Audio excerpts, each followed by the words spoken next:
Alright, so, hello everyone and welcome back to Factorio. Let's click resume and get right back into it. So last time we left off, we were focusing on Novice, where we were making, I believe it was purple science or something? Yes, purple science. So, we have copper, we have iron, we have stone. I assume this is like the calcite, and this is the purple science output. Okay, so first off, we're going to want to add a couple more trains onto that loop, right? Because we need a lot of trains for everything to work properly. So we get all of that in, and you can get assigned to the copper group, and off you go. And we will, for now, just add like 2 trains each, probably. There we go. So you get copper and automatic mode. Then we get 1 for calcite, and we're only going to need 1 train for that, because calcite throughput is very low. And then we are going to need some oil trains, which I believe this was needed, and that we hadn't quite set it up fully yet. But let's get the trains in, and then see what happens from there. We're having a low ammo warning. I wonder what that's about. Hopefully nothing important. Alright, so those are all out. The low ammo warning is gone. And it is somewhere in here.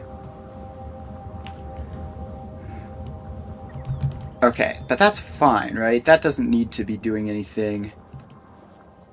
Well, I mean, it needs to get another shot eventually, but it's not in a huge rush to do so. Like, we just need to turn these last couple of biter nests back to normal. And I guess it's mostly this side which is struggling. So let's look over here. And our capture bot rockets should be somewhere in this vicinity, right? Because this is where we did most of that stuff. I don't see them.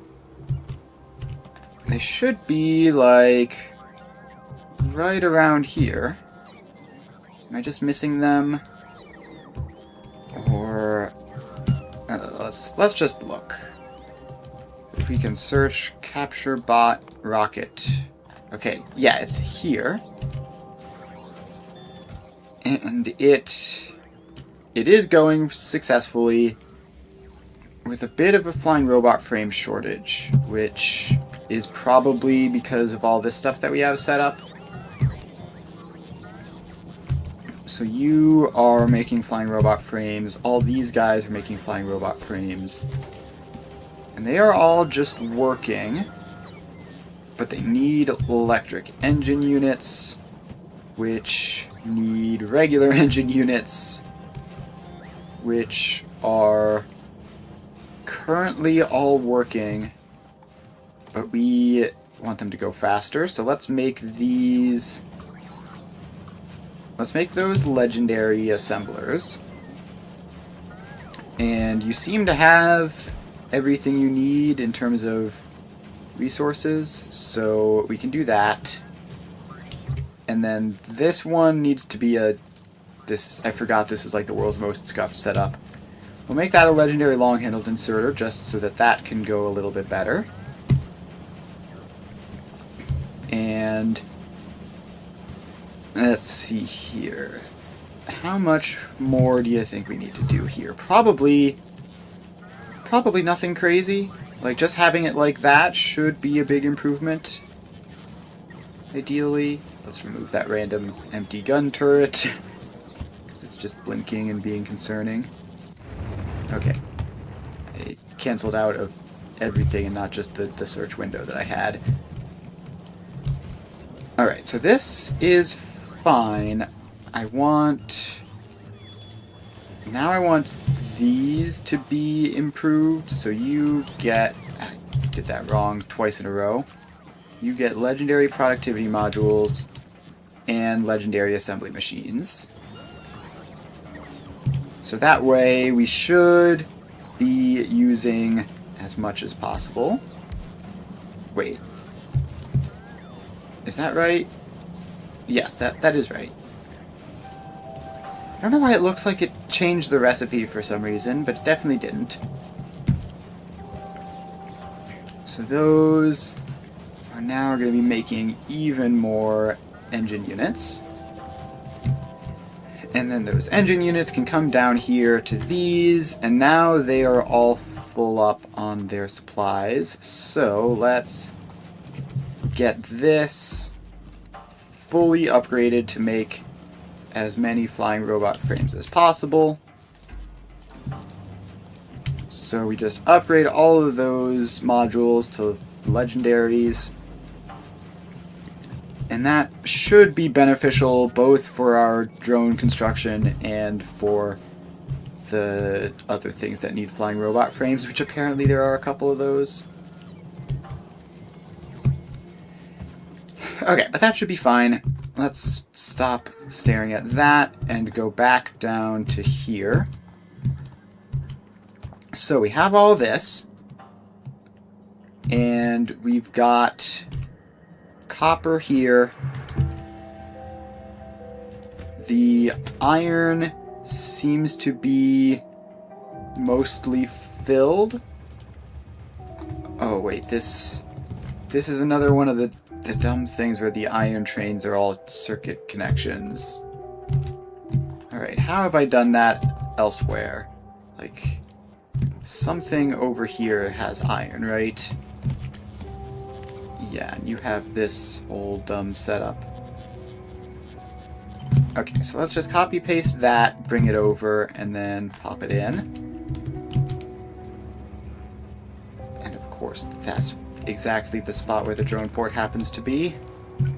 So let's move that drone port a little bit over. And then all of that stuff can get built, and then we should be fine.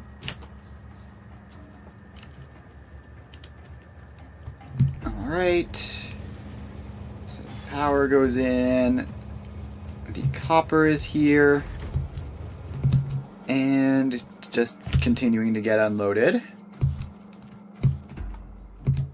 There isn't a second iron train waiting here. So let's set that up to be able to accommodate like 3 trains. And that should be all set up once the combinators show up. Okay, so now we have this oil train is the one which is most in need of help. So we need to like dismantle this entire thing and that entire thing. So all of that stuff is gone now. And it looks like we missed some of the power. Looks like we missed some of the stack inserters, so let's clear those out. Good news is that this will give us a nice little buffer of stack inserters for the next little bit. Okay, now we add our pumps in. And they just do the same thing as the other stuff. So we just get a whole giant load of pumps. And those just go in everywhere that they can. Alright, now we just run the pipes across. And now what we need is a giant row of storage tanks to hold all this stuff. And I guess we also technically need them to be connected across, which we just do that. So now all of the pipe output is connected. Next, we get our storage tank. So those can just go in like this. And we just sort of have to make sure that they all connect up. And we want a lot of storage here because we want to be able to just fully unload the trains and have everything go. So this is 50k each. So this is a total of 200k. These are 25k each. So this is 50, 100, 150, 200, 250. So yeah, this can store like a little bit more oil than these trains can. So that should be all we need to do there. And I believe that will be everything. We just obviously have to wait for the storage tanks to actually show up. And then that should be good to go. And let's also make sure that you can have multiple trains stopping by, as can you. The calcite can, I guess, but it doesn't really need to. And the rest of this stuff gets moved up like that. Okay, so theoretically this is all the resources we need. So next up we have to actually just go out this way and make the production line for purple science. Alright, so the storage tanks are showing up. The first one has arrived. And then here come all the rest. It's obviously going to be a bit more of a delay for them because they're coming in from wherever they're going in from. It's nice that they've just completely avoided the first three, which are the ones that would actually help it start draining. Why is there just like a random train here? Is this... Oh, this is the stupid oil train. Okay, you stop. I gave you the wrong cargo wagons. You need to have fluid wagons. Okay, so we just have to wait for that to happen, and then all of this can get set up properly. Apparently that power pole needs to be down there in order for everything to align for these top pipe pumps to be good. How are these storage tanks taking so incredibly long? Like, what could possibly be the delay? That seems quite surprising. Quite surprising indeed that, like, how long it's taking some of these things when others showed up relatively quickly. I wonder, are they just, like, getting stuck in a loop? No, here's the... Those are the tanks for the train that we built. So those can make it down and get that train to have some cargo wagons. Alright, so this train now has its cargo wagons. So it can go back to automatic, which it was in apparently somehow. Now we just need these storage tanks to show up. What could possibly be taking them so long? Are any of these guys those storage tanks? What is happening? Did they, like, get assigned to the Spidertron or something? No, they definitely didn't. How is that taking that long? Like, everything else is showing up by now. Except for those first couple of storage tanks. I guess it's just a... Okay, it is just a charging delay thing. Okay, so it's apparently just difficult to get from there all the way across. But they are able to make it from that charger to that charger, so that's fine. And then we should get these storage tanks in eventually. There we go. Okay, so now these storage tanks are filling up. and that train is emptied, and now the next one is going to go through and then immediately leave, and then the next one is going to go through and actually do stuff. And this is another train which completely inexplicably has the wrong type of cars. So let's replace those again. I don't know how I managed to make that mistake twice. You would think I would notice, like after the first try or something, but apparently not. Alright, so now that is all just waiting as is. And the calcite did eventually show up, at least in small quantities. So yeah, this is everything. And we can just run this pipe down and over. So the pipe just sort of goes underground however it wants to. And then we can make that over to there, where it'll run up to be like that. Okay, so that is all that stuff sorted out. Now we finally get to actually make the production lines. So we need rails. We need so many rails. Oh boy, that's gonna be a nightmare. And electric furnaces and productivity modules. So we will start with the rails. Well, I guess we'll actually start with the end production, right? So we have one of those with legendary beacons and legendary speed modules. And you are going to be making production science. And you can have the legendary productivity modules as well. This is the only step which can, at least for a little bit. Looks like the oil got all connected across. Okay, and then we also need our power poles to come over here just for the charging. So that we need these beacons to be active in order for that to work properly. We have a buffer chest up here, which should provide most of the things that we need pretty promptly. So that shouldn't be an issue. We can also just have the Spidertron over as well.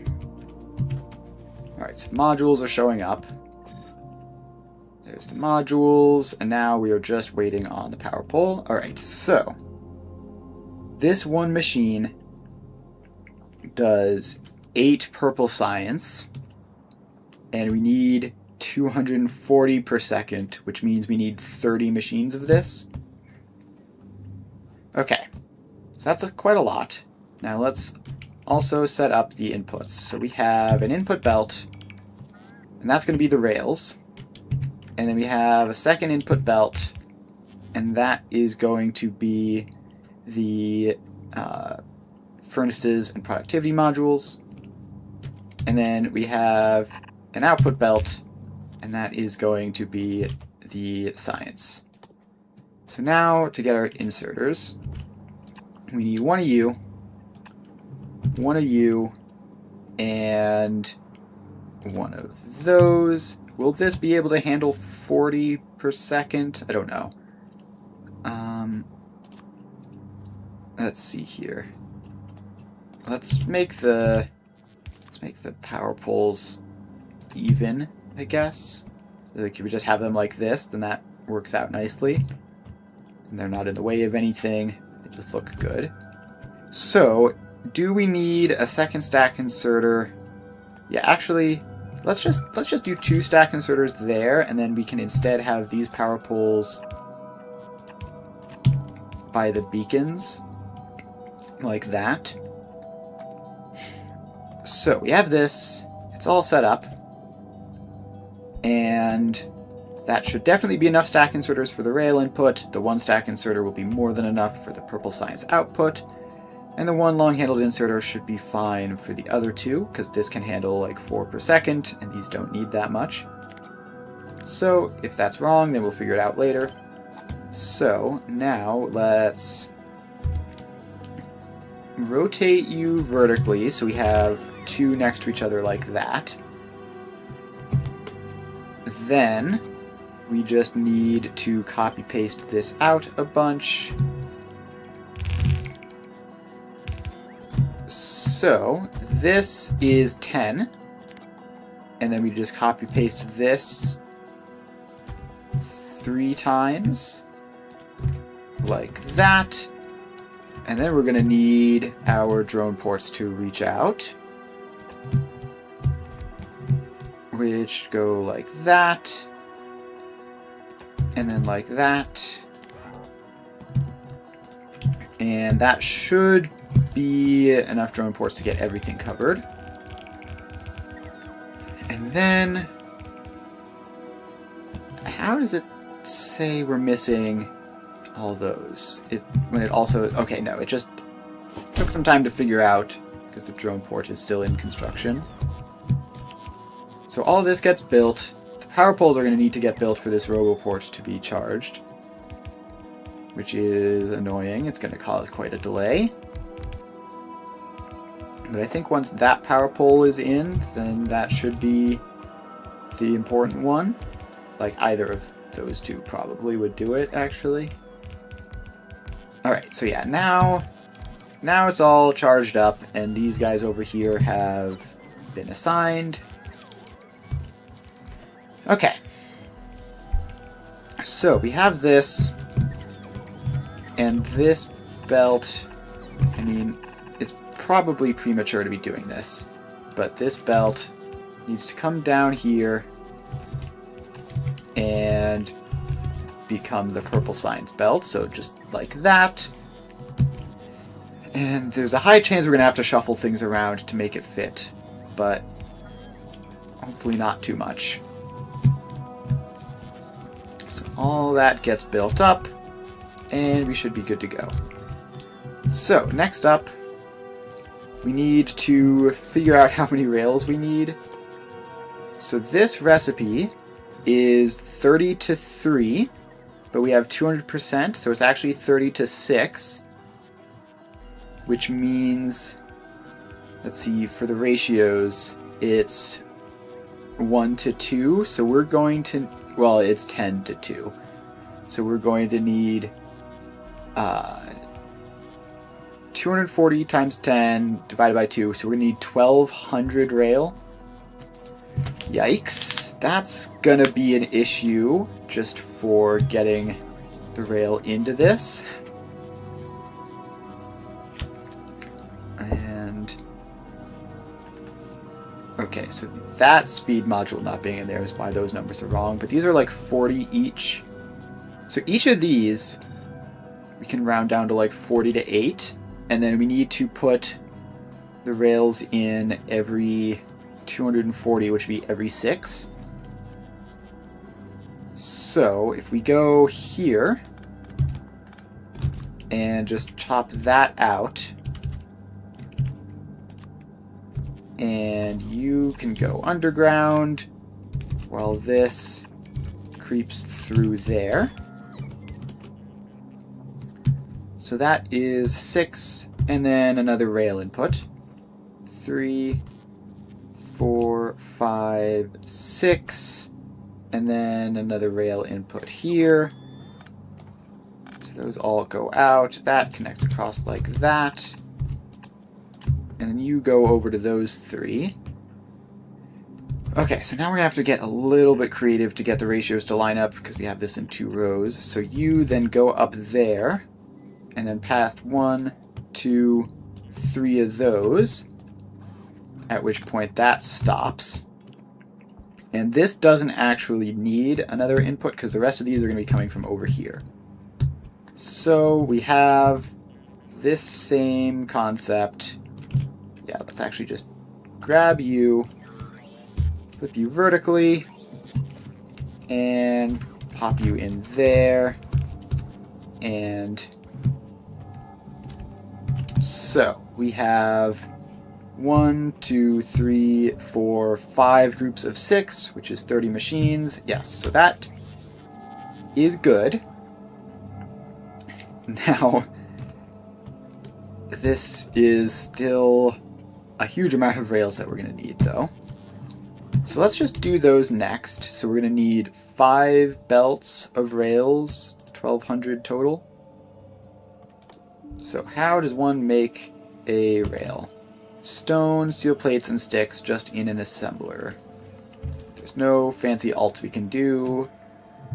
Just a regular old assembler recipe. So let's grab you and copy paste you down a bit. Give some space for belts in between. And then this is going to be rails. And of course it can't be productivity moduled because that would just be way too efficient. Might allow us to actually save on resources. So we might as well make you full speed then. Just put speed modules in the machine itself. And also while we're doing this, can we clear out some of that forest and some of that forest. And let's just move the drone ports down so that we can have coverage all the way over there. And then get that powered up. Okay, so we're going to see how fast this is with all the speed modules. I really, really wish we could do productivity modules, but speed it is. It's going to be quite fast. So we just have to wait for those modules to actually make it, which is taking weirdly long. Is there something wrong with this buffer chest? Do you have... You have no speed modules. There's only 38 available. Okay, I don't know what that's about, but this is 185. So we can't get it up to 240 easily, so let's just cut it a little bit to see if we can get it down to 120. We take one more out. Then 138, one more down, and we'll see if this gets us to where we need to be. 123, yeah, so that's close enough. So now we have 2 of these is 1 belt, and then we are going to need that to wrap out like this, so that we can copy paste this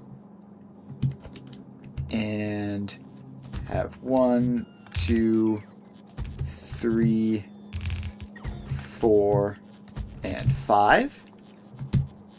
Okay, now for the belt outputs, this one can wrap down to there, that one goes into here, and then these ones just all go over like the way they need to. Okay, so you go up into that. You go into that. Then these 3 need to go along this way, and it looks like we have barely enough space.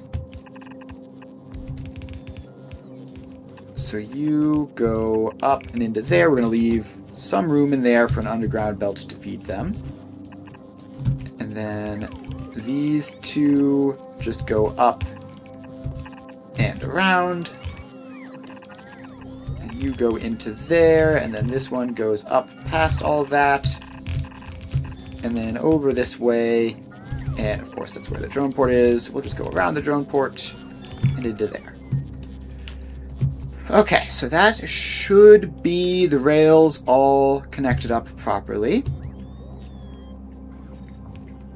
And we just need a couple of the power poles and everything to finish getting placed. We also need to check to make sure that our speed modules are working reasonably. Is this producing? No, it's missing legendary red circuits. Now, Fulgora to Vulcanus is supposed to be bringing those in. So first of all, if we just set that up to a higher number, maybe that will help. And second of all, is Fulgora functioning as a system? It is not. This is all jammed. Now we actually have too many common red circuits. That's a bizarre problem to have, but sure. Okay, so what we need to do is get this same setup here. Like the active provider chest and the decider combinator. And then you read to there and give the information out to... Wait, that's just the wrong one entirely. Okay, yeah, we undo that. You are the one which we wanted to fix. So you get that and that. Then you read to there and feed back into there. And we just need to get these excess red circuits out, although... Oh, it's actually not an excess of red circuits that's the problem. It's no fluid. Alright, what's happened to the sulfuric acid? This is all connected up. That's all connected up. This just simply got disconnected somehow. So this here needs to be fixed like that, and it'll decrease the amount of buffer on that, but it should be fine. And alright, now everything is going to be working again. That's a dumb mistake. That's going to cost us a huge amount of time if speed modules become a shortage at any point soon. Alright, but we have managed to get things under control. So you are enable disable on the whole checkmark thing. And I don't know why it's that. Alright, so now that is disabled like it should be. And now this is all just going to run normally again. It's very annoying how many times that specific system is broken. But whatever. It's fine. Okay. So, we have that set up. This should be all clear. Next up, we need to feed this. So, first of all, this needs 61 stone and 61 steel per assembly machine. And 61 sticks. So this side down here is all wrong. And what we're going to have to do, because we need everything to be so high throughput. Okay, wait. We are going to need to just set up a system where these all get like individual inputs. So first we dismantle all of these. These are all going to have to be legendary stack inserters in order for this to work out. So let's now get that set up. So you get 3 legendary stack inserters, which are fed in from belts. And then those belts need to be fed off of splitters. So you would do something like that. And then you go like that. And then you go like this. Okay. So now we have that. We need to make sure it lines up. I think that's just like one additional belt there should make that connect across properly. And then each of these is going to be 60 per second, so we can have, like, theoretically 4 of these batches per input belt. So that's one input belt. Then we need to take all that stuff out, and these 4 can have access to fresh input belts somehow. How are we going to get that to work? So we need to squeeze in a belt. We need to squeeze in 3 belts in this tiny area. Okay, I think I see how to do it. So we take that one in particular out. You can go back this way and just connect 4s like so. And then we get belt 1 in there, belt 2 in there, belt 3 in there. We've done asteroid productivity. That's always good research to have. So let's then do... Do we even need to do processing unit productivity? I guess let's do another one of those, just mostly because it'll take a long time. It'll be mildly useful, and then we won't have to worry about it for a while after that. Okay, and then we just need to finish this off with actually just this again. So we just get that entire setup. We bring it over here, get everything to line up. Alright, so now we have 2.5 input belts of stone, steel plates, and sticks.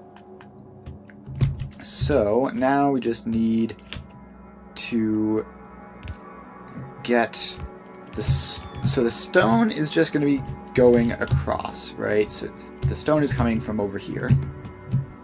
So you get to be stone, and then we need 2 more belts just up here somewhere, which actually we want them to be a little bit further down this way.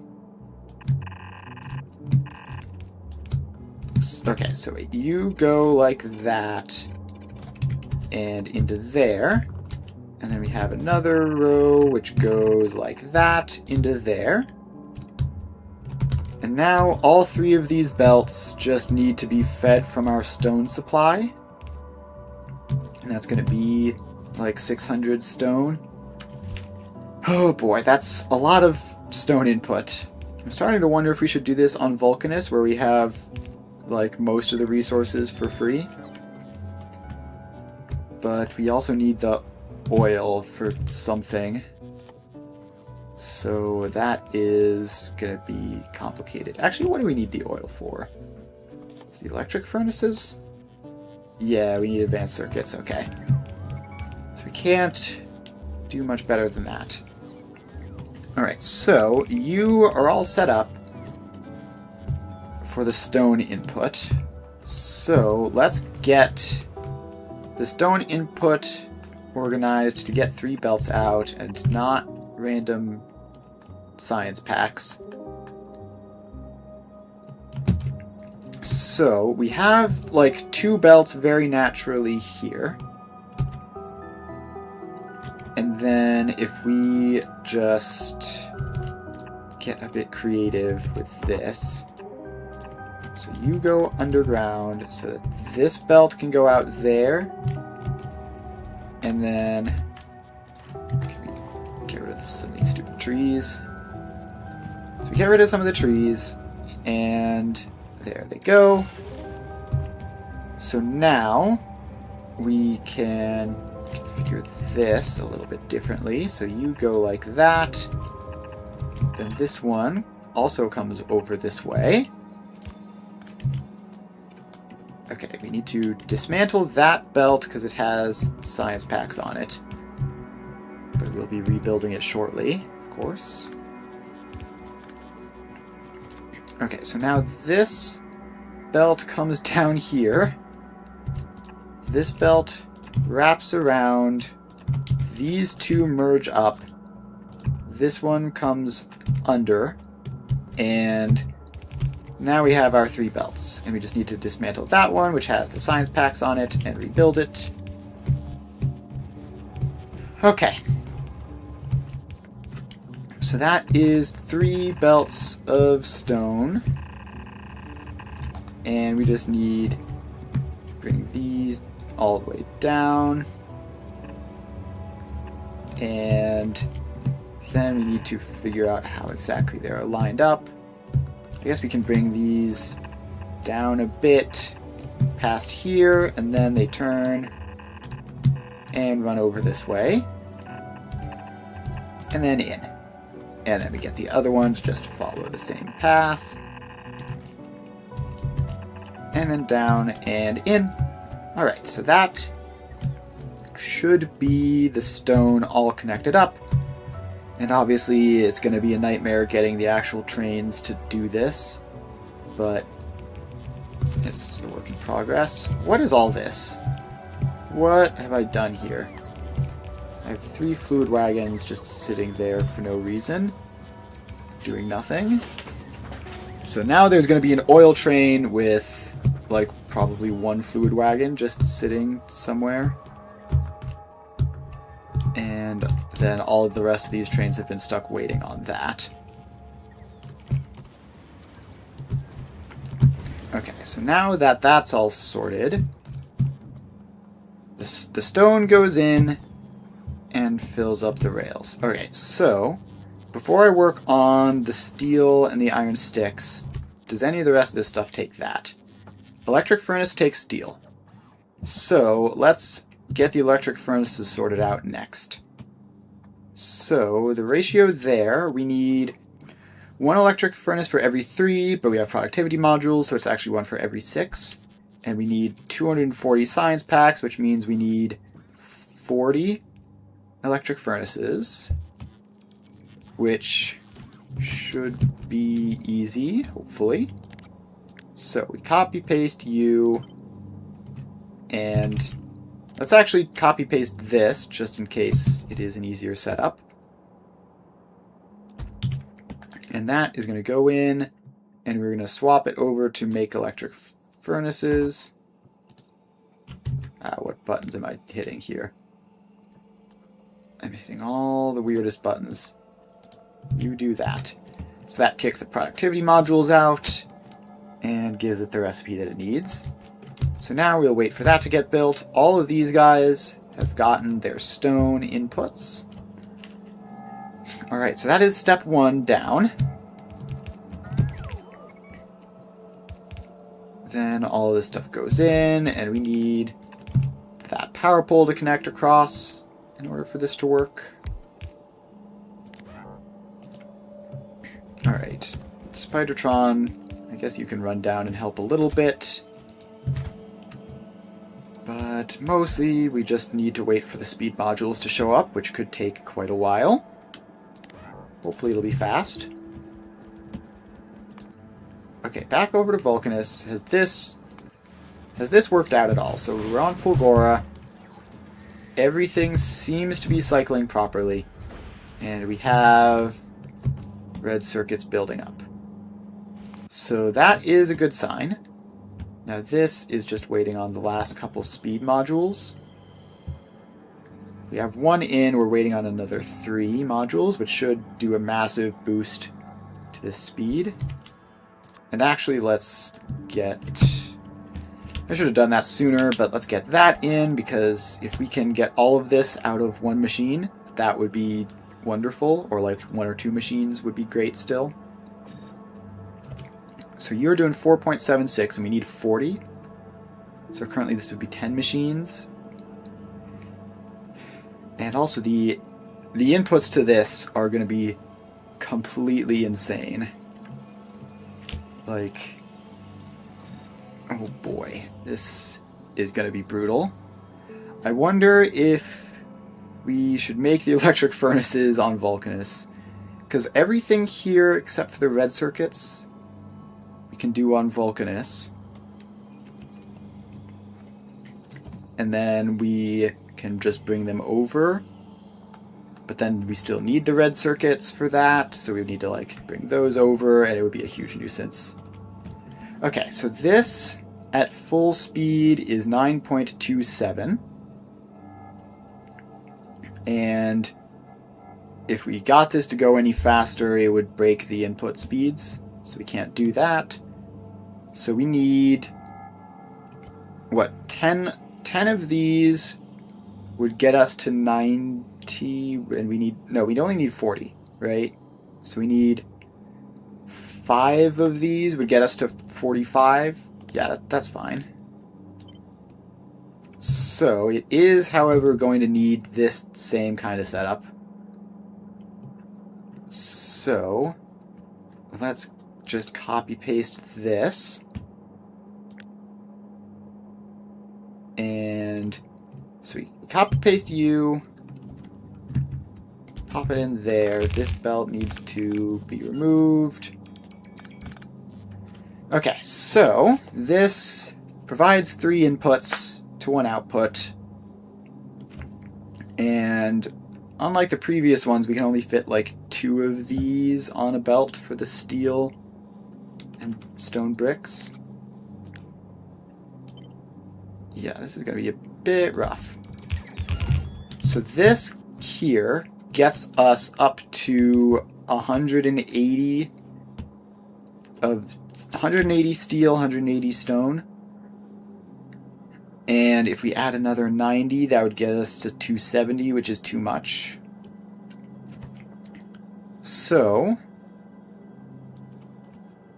but let's see, if we're doing 5 of these, then we only need 80 actually. Yeah, so we can actually fit this into a batch of 3, right? So if this does 80, then, so this makes 8 instead of 9.27. So this group of 3 makes 24, which means it needs 240 of the high quantity inputs, which does work. And then we have you do your whole input thing, and we're actually just going to do this a little bit differently. I'm going to leave a little bit of space in here, which is going to be fine. So then we paste in this, which goes like that, and we get those 2, and then these all disconnect, and that will be the extra bit, and that should be everything. So now we have, this is a full belt of steel and stone bricks, and half a belt of red circuits. This is a little bit, it's like 2/3 of a belt of steel and stone bricks, and not much of a belt of red circuits. And then all of those go up into the electric furnaces belt, which is just going to be 40 per second. And then we simply connect those up. So this belt goes around, wraps up this way, and we actually need to make sure that it lines up properly. So it does something like that, and then splits into 2. So you go like that, and then up like that. So that should be electric furnaces. So electric furnaces are now done, and it's a little bit less efficient than usual, but that's fine. We also need our legendary speed modules. Okay, actually we can take that and just move it to be more central, and we still get the same ratios and efficiency and everything. So that's fine. But we need our extra legendary speed modules. Is Vulcanist getting anything done there? No. Is Fulgora Vulcanist getting anything done? You have 1,000 legendary red circuits. I had requested you to have several thousand. So that's not working, but this is running.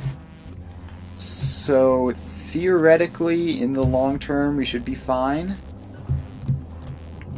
I wonder if we need more rocket silos for this, or if there's some other problem. How long does this wait? You wait for 45 seconds of inactivity. Oh, I see. You're dropping off all of your legendary red circuits at Novice before you even get to Vulcanus. Okay, how many of those is Novice requesting? And how close is it to getting them? So you are requesting 4K at a time. And then you're just taking those and bringing them up here for all of the module production, I would assume. So where's that? So all the red circuits are being brought up to here, and not so much here, but here as well, to make productivity modules. And yeah, that is actually the main limiting factor right now. So is this setup running fully? And this setup, do you produce red circuits at all? No, you do green circuits and batteries and superconductors. Can we turn superconductors into red circuits? No, we cannot. So this system doesn't do what we need it to. It is working though, like after all this time, this is still just running along nicely with plenty of holmium. And this scrap is holding out perfectly well also. So this is the thing which we need to be fixing. Like this setup here is the primary issue right now. It is making a good chunk. So this is up to almost 2,000. So if we can get you fed with way more legendary red circuits, then it should eventually start working. Currently we have 83 biter eggs. That's how much of an issue this is over here. So we're getting biter eggs faster than we can use them at the moment, which makes sense because a lot more of this stuff is online than it basically ever has been. And how much bioflux? We still have tons of bioflux to spare. That's not an issue at all. Okay, so this is still not keeping up well. Like, we are just draining all the red circuits that we get here instantaneously, basically. So that's a huge issue. Now, do we have enough... like, what would happen if we just copy-pasted this entire thing? So these are using regular speed modules with legendary beacons. So, like, right off the gate, we could do that, and it wouldn't be...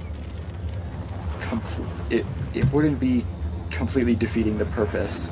Like, we wouldn't be using a bunch of legendary speed modules to get more. And the ice cube supply looks fine. The blue circuit supply looks fine. Yeah, okay, it's probably completely unhinged, but we are going to do that. Let's just get the Spidertron up here. I do want to just build it up on, like, this island up there, because the more of this we don't need to put on foundation, the better. So we're going to get the Spidertron up there, we're going to place that down, and Fulgora is going to be very, very angry with me for a very long time. But it is what it is. So the ice is for the sulfuric acid, of course. And aside from water, you just need the heavy oil, which we just grab from offshore, no problem. And then we have this requester chest bringing in iron plates, which seems to be doing fine. So that should be a fine way of doing that, as long as, yeah, logistics bots aren't being overly strained. Okay, now it's time to do this. Okay, so if we just, like, build all of this, like, there, maybe? So the Spidertron is going to get it started, and then we also need to bring... Actually, that should be a higher priority. We need to bring power over here. And that connects across. So we get all of that, and then we're going to very quickly figure out what we don't have enough of. We also need another lightning collector in there for all this to work.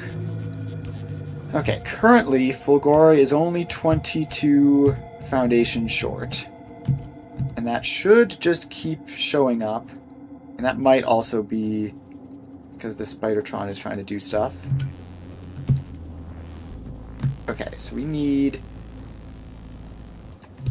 our drone port in there so they can actually get connected.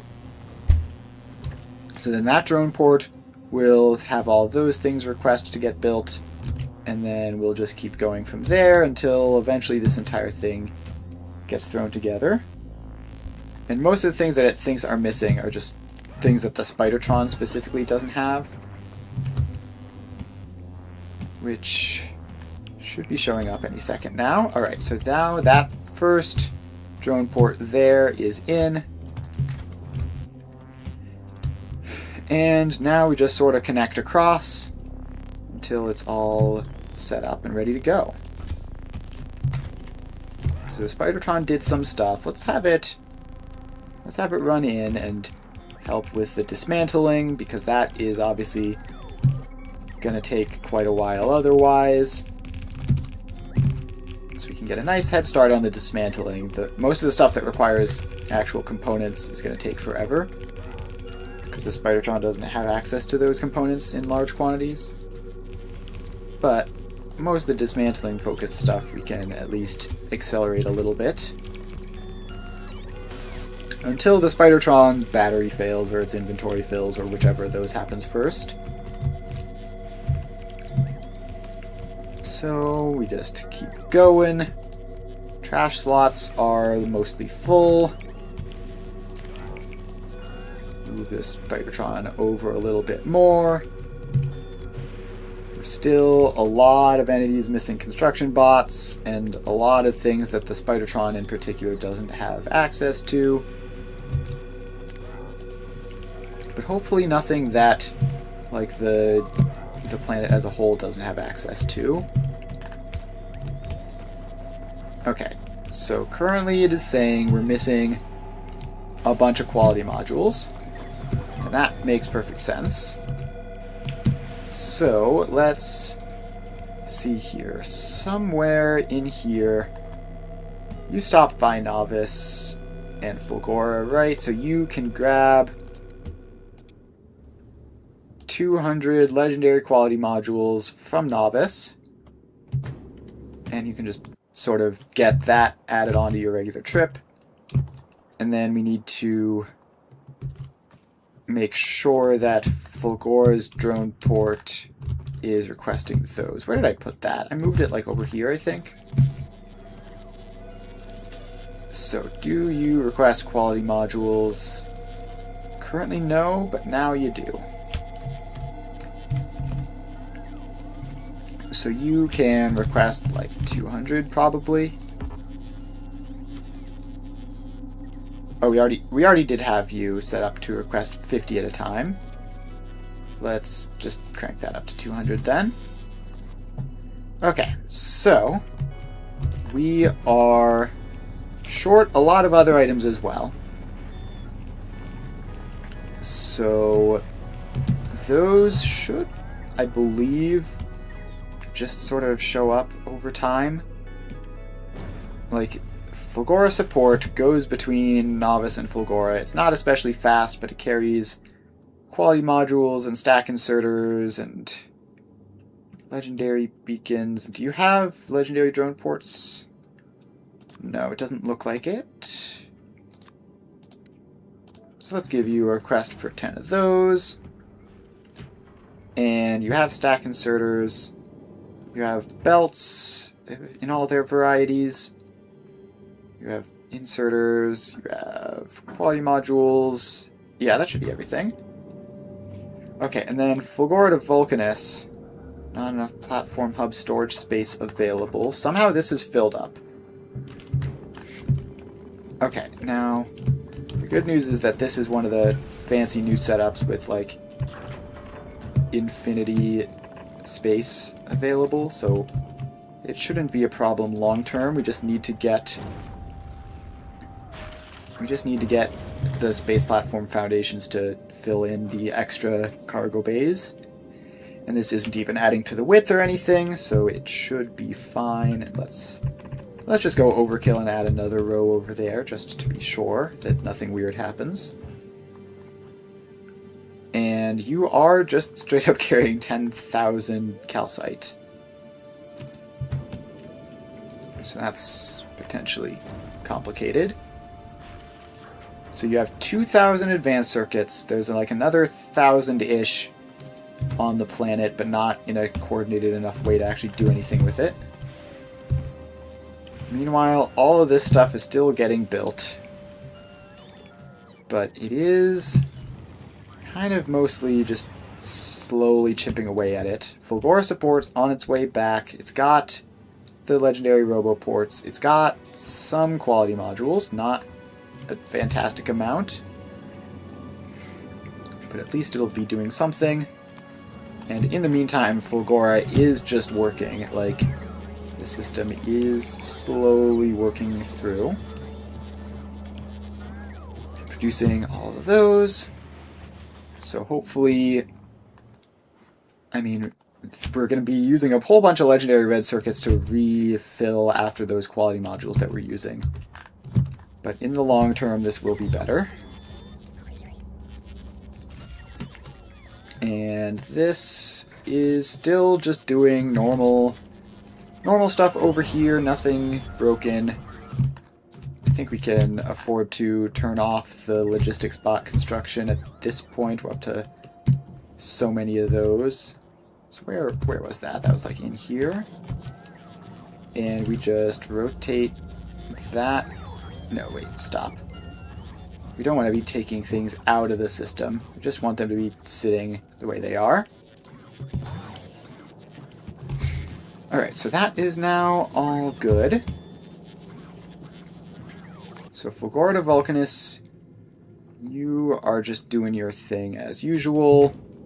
Fulgora support is like 2/3 of the way over there, where it should deliver most of the items.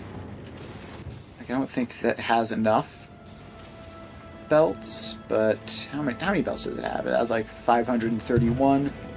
I mean 731, so that should at least make progress, if not get all the way. So we can just wait on that. We are launching another rocket of red circuits, which is good. The system we currently have is still more or less working, which is good because we're copy-pasting it exactly, so hopefully all the bug fixing we've done means that the new setup should not break much. Alright, so currently we have 0 available logistics bots on the planet. That's because Fulgora support is here, and with it, all of the items to deliver stuff over. So there we go. This whole red circuit setup is running as usual. that is also saying a bunch of those are on the way. Yeah, so now the number of missing entities has dropped off substantially. Well, not quite as much as I would have expected, but there are still more of these guys on the way, so hopefully that does get sorted out. There's some foundations dropping off. And we did set up this area with lightning collectors. There's a bit of a gap here, but it should be mostly safe anyways. So that is happening. Now, let's go back to here for the science stuff. So we have the electric furnaces, and we need... How much was this? This was like 40 electric furnaces and like 400 steel and stone, probably. Right? I think that's how that worked. Yeah, we had like 240 plus another 160. Let's get a display panel in here so I don't have to remember this. So we need 40 electric furnaces, 400 steel, 400 stone bricks, and then half that much, so 200 red circuits. So we get that in. And that's those requests. Then we have the rails. So we need, it was 1,200 rails and 600 stone. 1,200 rails, 600 stone, and 600 steel, and 600 iron sticks. Okay. Then the next sort of direct input to this is the productivity modules. So we need 40 productivity module 1s.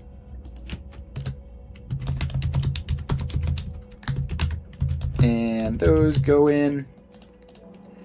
Now the downside is that all this is so very close to, it's all very simple stuff, which means that we don't get many productivity module steps along the way to increase efficiency.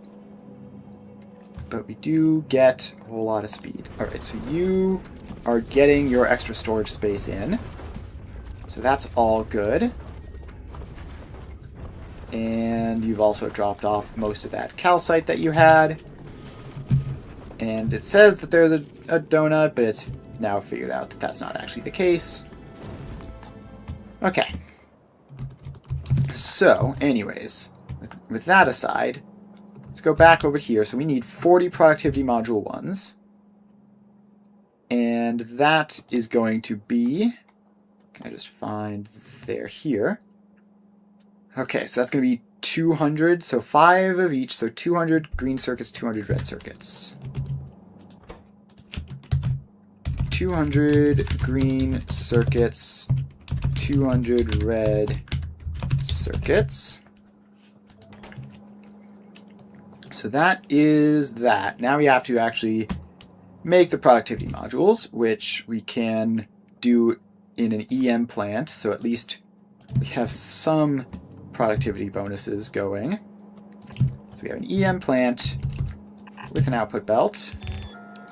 And do we not have legendary EM plants on Novice? How is that? I could have sworn that that was a thing that we had at some point. Maybe we just didn't send them over or something.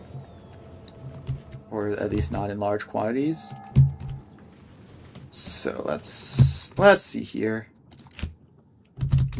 Electromagnetic plants. We've got 2 of them.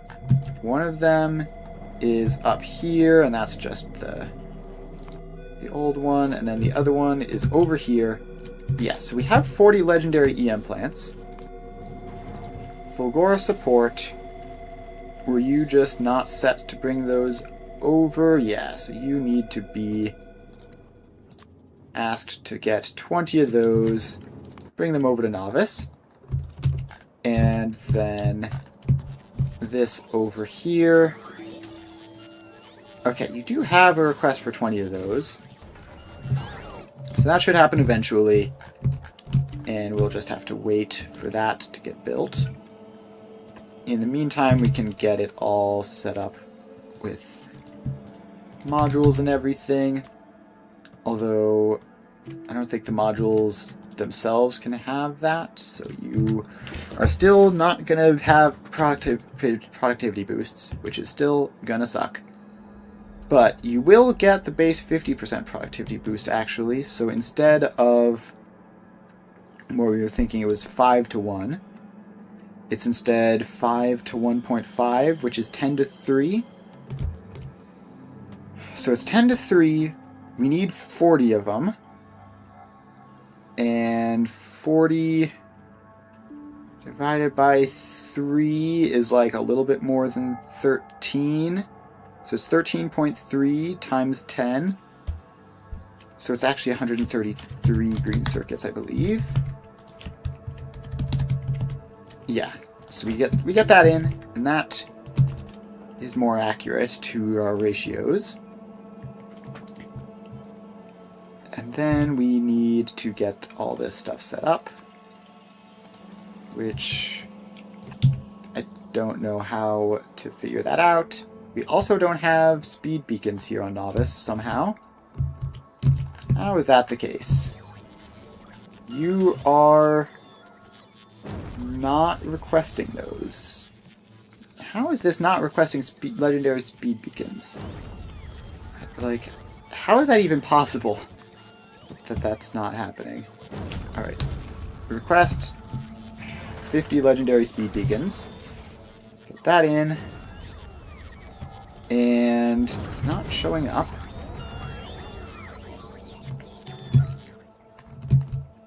Is there, like, a disconnect here? Like, what's going on? How there's nothing is making its way down to this area. It is all connected up, right? Oh, is it? I see. That was the problem all along. Alright, we're probably fine. We just need to bring the Roboport down to here. And we'll just put the Roboport somewhere where it hopefully won't be in the way. Like that. And we can actually have the Spidertron do the placing. So that that gets in instantly. And yeah, so now it's suddenly figured out that we have all those things that it thought we didn't have. Including the EM plant, but the speed modules are still missing. Now we can figure this out. So this is crafting speed 5 at base. So it's going to be like crafting speed plus a bunch of percents. It's like more than 10 times, but not that much more than 10 times. So it's going to be like 5 per second each, or somewhere around there. So that, I mean, we can just assume that that's the case. We do also get one more speed module, though, in the machine itself. So it'll be just a little bit faster. I really just want us to get our speed modules supply fixed. And also, we have 25 of them. And you are both functional. All the rockets here seem to be functional. So, Vulcanus Fast. Are you bringing legendary speed modules? You are, but 50 at a time, and we only have 25. So that's what you're waiting on. Over to Fulgora. Is this still working? It is. We have 2.2k extra red circuits built up. And Fulgora support is waiting above Novice. There's apparently rockets showing up that it needs. So that's fine. Fulgora to Vulcanus, also waiting above Novice. It's getting some of this construction stuff built. So, once those make their way over, that should get us something. And hopefully that'll all be fine. Like, the problem is, we just kind of need to wait for a lot of these things to take place. And, like, what else can we do in the meantime? So Fulgora is still just doing its thing. And you're making your legendary red circuits. We now have 2.5 thousand spare. So I will see if this is able to launch multiple times before like Fulgora Vulcanus or whatever winds up making it there. Because it could be that we just need more launch capacity. If this is going to be building up to multiple thousands of spare red circuits, then we need to make sure that we're actually able to launch them fast enough. And getting this second setup over here should theoretically help with that eventually, but it's going to be very slow because it's also only adding like one rocket onto that. Okay, so all this stuff up here is locked behind these couple of legendary roboports that we're missing, and those should be brought in. Actually, did I not request those? I probably don't have a request for those here, do I? No, I don't. Okay, so let's get that in as well. You can request like 10 legendary roboports. And so hopefully one of these guys will make their way over there. Fulgora support is still waiting for rocket to arrive. It feels like it's been here for an incredibly long time. And I don't know what's going on with that. That seems like there's something not working here. Like, I mean, you've been like this for ages. Is it just taking a very, very long time to launch the rocket out, or what? None of these have any requests in them. I really hope that this didn't just straight up get stuck. I mean, it is doing something. Like, you can hear the cargo bay just ran. But I'm not sure what exactly it is that it did.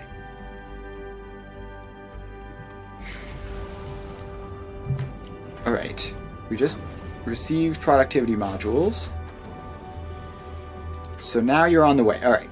It just took a while, but you did set off. Now, Fulgora Fast is currently just over Fulgora, and you just go from Novice to Fulgora and back, do nothing else. Okay, so we can have one of these guys also take... So if you take legendary red circuits, like 2k of those from Fulgora, then if the problem is the lack of... What am I saying? If the problem is the lack of rocket launch speed, then this should fix that problem. If the problem is that not enough of the legendary red circuits are making their way down to Vulcanus and they're all getting diverted to Novice, then it'll make the problem worse. But hopefully that isn't the issue.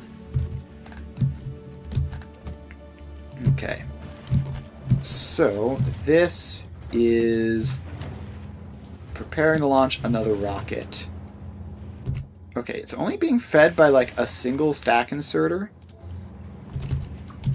So if we just make you a legendary stack inserter, that might make it a little bit quicker to launch.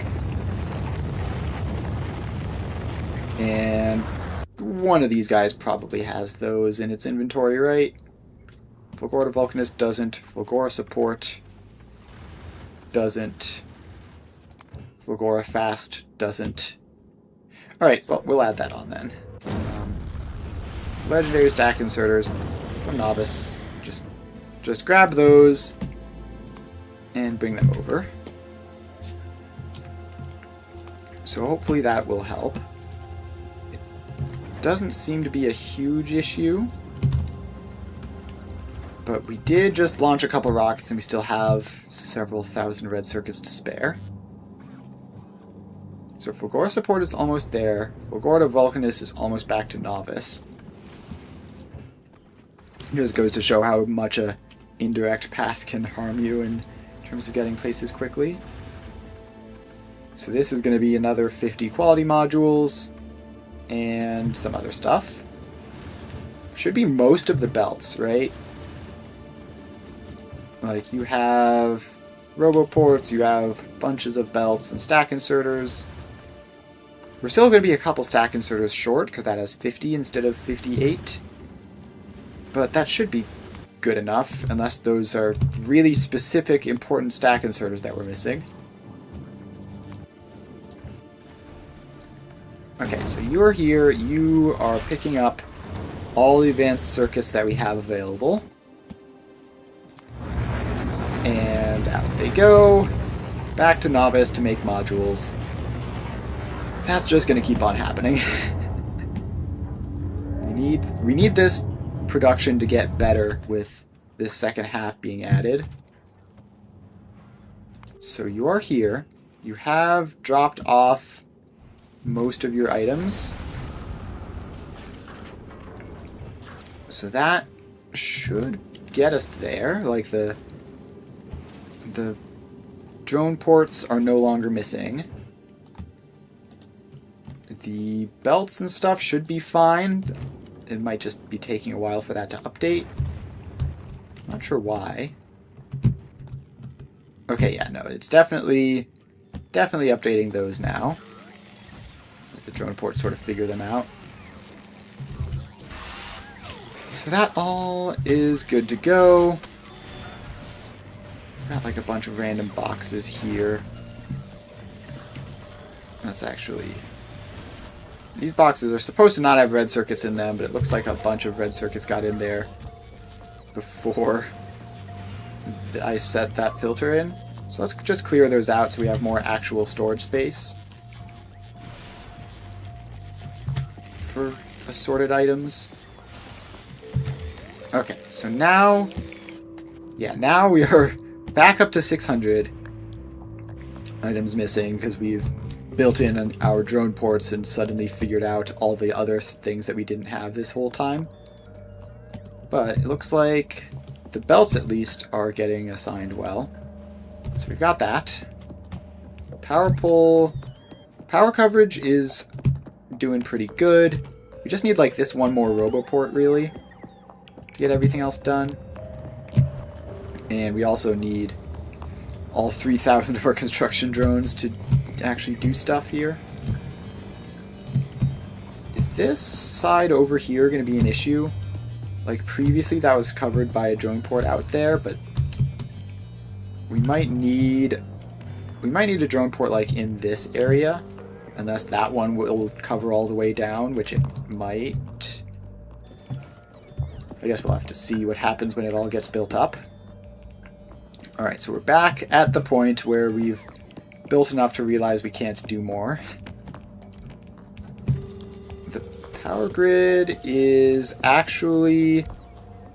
Okay, the fusion generators are doing the thing that they do again, where we don't have enough power. Actually, the overall power demand is just too high. Okay. So it's higher than even the fusion generators and the lightning collectors can account for, it looks like. Now, what does this happen when the lightning collectors come back? And where is all this power going? It's all going to electromagnetic plants. It's like the only major thing. But then the other half is going across all of those. Alright, so now we're doing lightning collector production again. And obviously lightning collectors are kind of great. So we are back up and stable now. So hopefully whatever machines were running a bunch there, hopefully we'll get sorted out. And I mean, the accumulators sort of held on for a little bit in terms of keeping our production steady. But we apparently need even more fusion power, which I think we've already upgraded this once.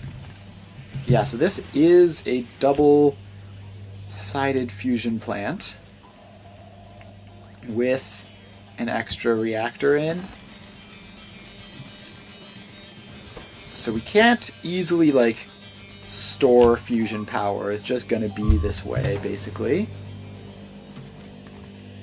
But I guess we'll just have to see, because a lot of this might have been charging up a bunch of roboports for the first time. Actually, if we look back... Okay, in the past hour we have had dips before. So this most recent one was more extreme.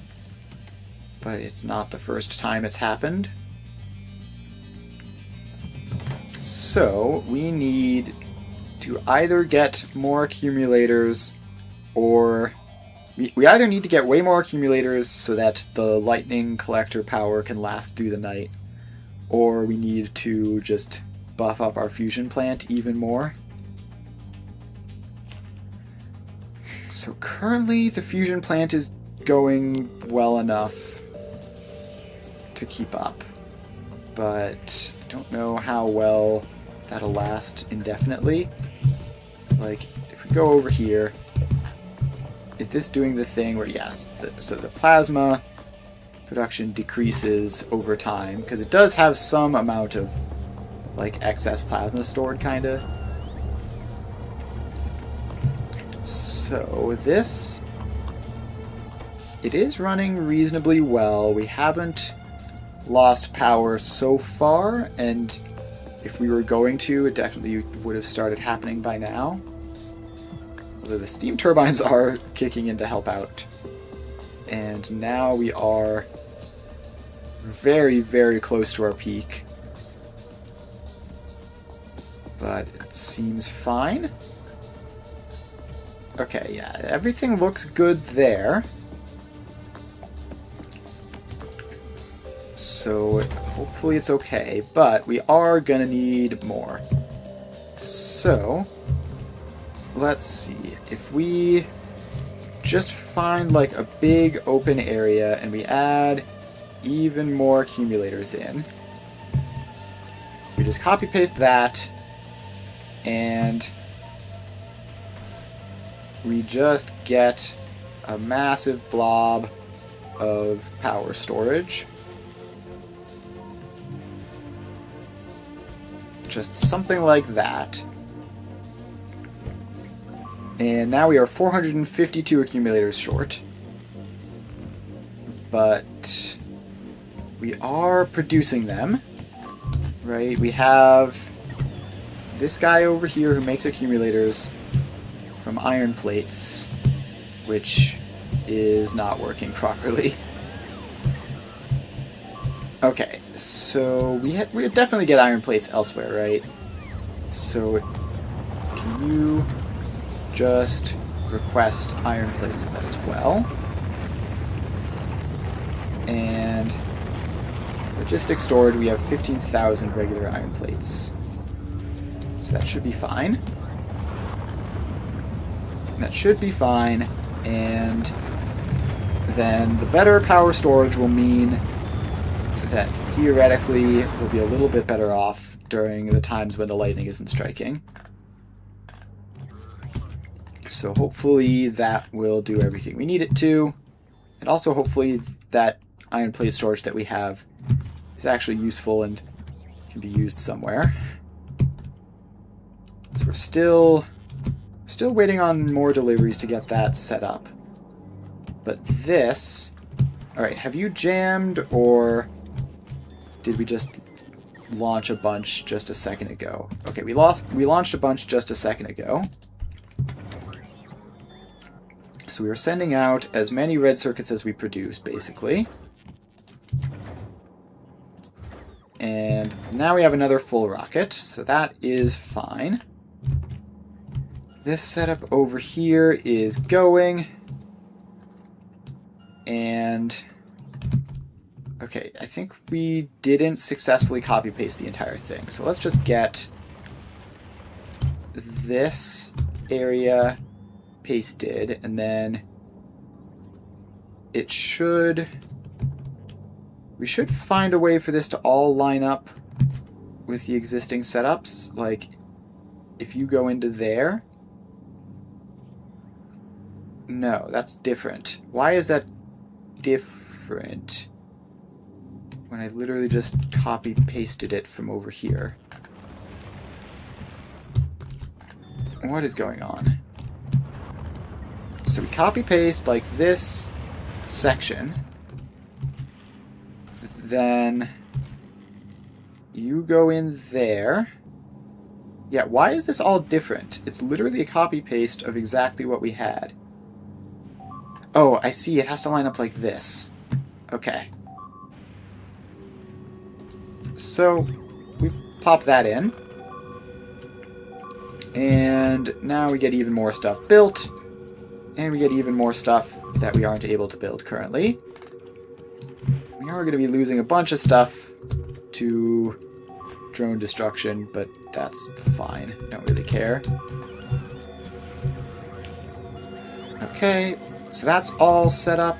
Now, how is our speed module production? Still 0 progress in like the past billion years. Okay, that's annoying.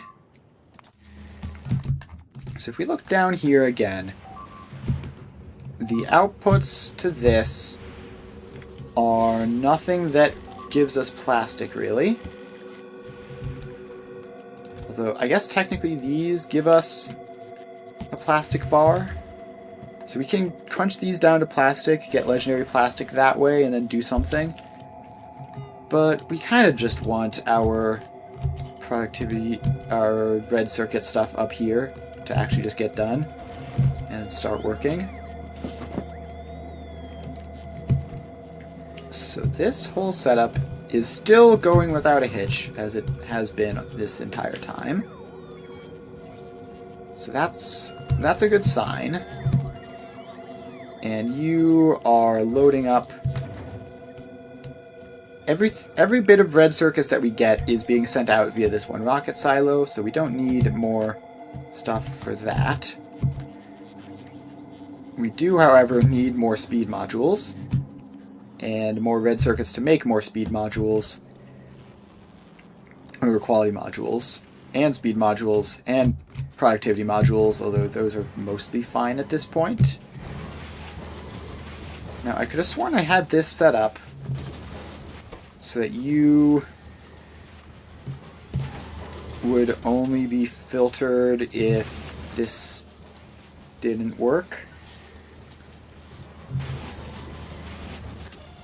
Oh, right, no, you are... I can't remember how I set you up, but I don't want to have just, like, a bunch of biter eggs stored there. I guess it's not that many, right? It's probably fine. It's probably fine. And the red circuit supply is still doing its thing. And this is still getting built up. We are... looks like the amount of accumulators that we need to build is ticking down. So that's all working. The rest of the stuff just needs to get delivered piece by piece. And then I don't even know if we have enough quality modules in total in order to do that. So I have like this guy here. Yeah, the amount of stuff that is getting destroyed by lightning is quite high at this point. So fast transport doesn't have any extra stuff that I could yoink. Quilo support doesn't have any extra stuff that I can yoink. Okay, it's probably fine. So these are all happening in this area, so let's just try to get a little bit of lightning rod coverage of that area. And a lot of them are going out past the point where I have drone coverage for, so I can't perfectly solve it unless I bring the Spidertron out. Alright, so Spidertron is up here. And let's get the lightning rods in.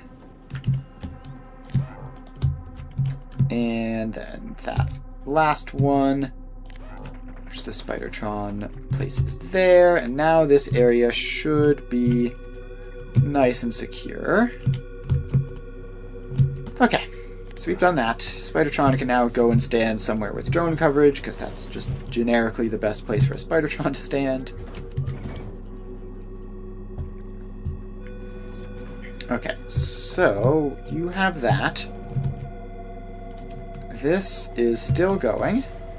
Nothing back here is jammed either. Alright, yeah, everything is working. We just need this half of things to get built up. And we are still 340 belts, 124 quality modules, 107 bulk inserters, some underground belts and requester chests. And it's mostly like the latter half, which is completely non-functional from lack of belts, which is unsurprising, but kind of annoying. So Fulgora support, you are here above Novice, waiting for a rocket to fill up your last little bit of productivity modules. You have... Oh, you also have another couple hundred transport belts showing up. So that should be good. Now, Fulgora Vulcanus, you do not have any quality modules currently. And that's just because Novice is struggling to make them. But it is making them. Bit by bit, slowly but surely, we're getting the quality module supply back up. It's kind of insane how many quality modules we must have burned through just now.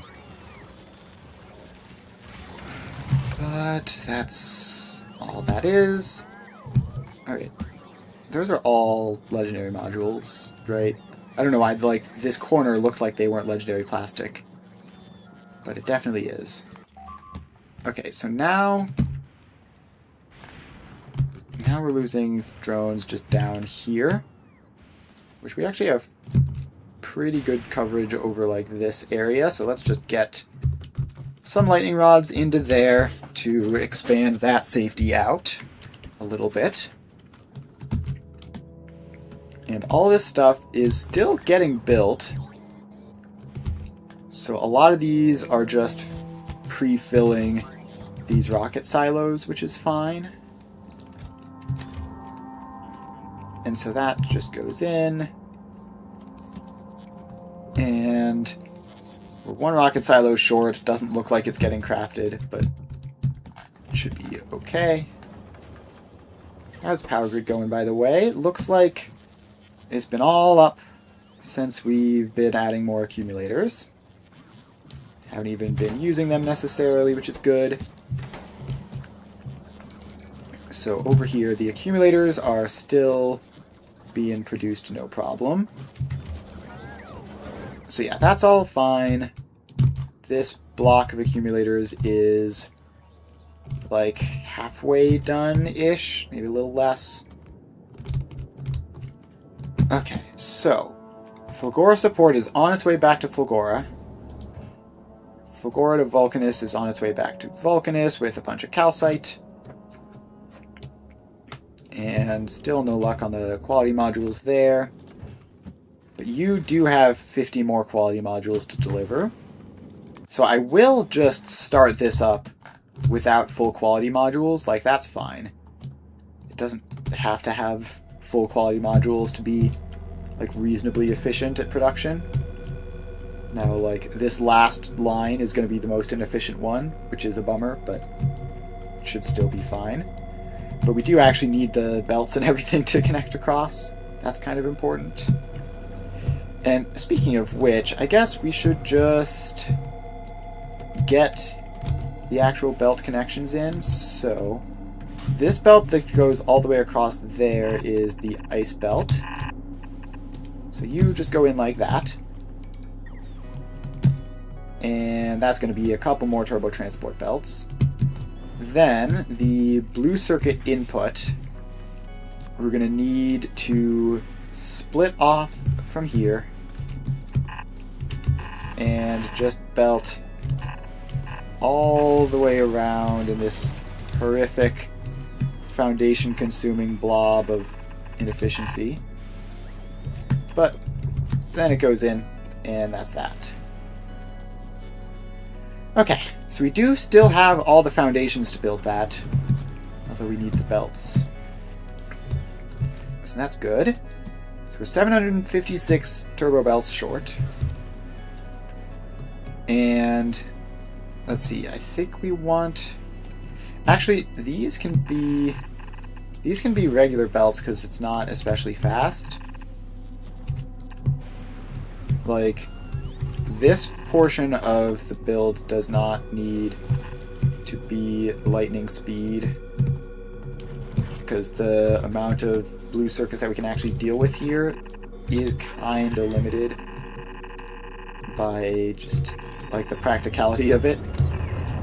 If we had this set up to take even more blue circuits, it would be completely monstrously difficult. So we get those in. That's all set up. We don't want this to be connected yet because we want to make sure everything is good to go before we do the final step. The ice is fine though, because the ice doesn't do anything overly complicated. Alright, Fulgora support is here. So that should be most of the rest of the belts, and then maybe we can find other things to downgrade to get the last little bit through. Like, let's see here. Any other belts in here? Okay, wait, this... The blue circuit belt never got connected properly, so let's make sure to do that. So that is the ice cubes connecting across. And some of that wound up being turbo belts because of just how I accidentally clicked it, but so that should go in, and the ice cubes can get this. So if we just do that, then these should all be express belts. They should get built up, and then we'll see what happens with the ice cubes from there. All the actual machines have been built. We are missing 2 requester chests somehow. I would have been willing to bet that we produced requester chests here, but apparently not. Like, I thought somewhere in this area we made requester chests. We make active provider chests instead. Okay, well let's copy-paste you. And I believe it's the exact same recipe, but just different. So you can make requester chests, and that should be fine. Although we need a requester chest in order to get that, which is a weird thing that I did not think about. Okay, Fulgora support should be providing those. I must not have the requests set up properly. So you can get set to ask for 50 requester chests, and then it's going to be annoyingly long before that gets set up, but it should get there at some point. And then we are... Theoretically, all the belts are good to go. We're still missing a bunch of bulk inserters. We also need to fill in a gap of electricity coverage in there, and then all of this should be fine, and it is. Okay, so the blue circuits have made it all the way to where they need to go. Then the ice cubes are going across. Okay, so what we need now is we need the offshore pump for the heavy oil, which is going to be over there. And then that just connects across to that. And we do have... I'm pretty sure we have offshore pump construction here. If not, then that will be quite unfortunate. Okay, so water, check. Some of this stuff looks like it got disrupted by that Fulgoran lightning attractor, actually. Did I copy-paste that section wrong? So let's copy-paste you. Line you up. And yeah, there are some bits that need to be forced because of just how it ended up working. Now let's get another lightning collector over there to protect that belt. We've got that one in protecting all that stuff. Apparently the Spidertron is in a tiny little bubble there, so let's get that sorted out as well.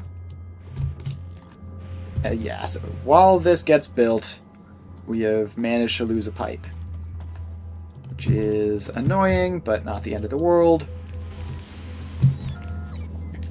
Okay, it looks like that lightning collector should get us sorted. Yeah, so aside from that one spot, we should be fully covered from lightning once everything gets built. It's just a question of how long it takes to get built, and also what the heck is this belt doing here? That is certainly just an unintentional copy-paste. So let's drag all that out and actually just remove it completely. Okay, so that should be fixed. Now we need to get those pipes repaired. We're only down to 24 quality modules missing on Fulgora. And then 3 requester chests and a bunch of stack inserters. So Fulgora Fast seems to be doing reasonably well.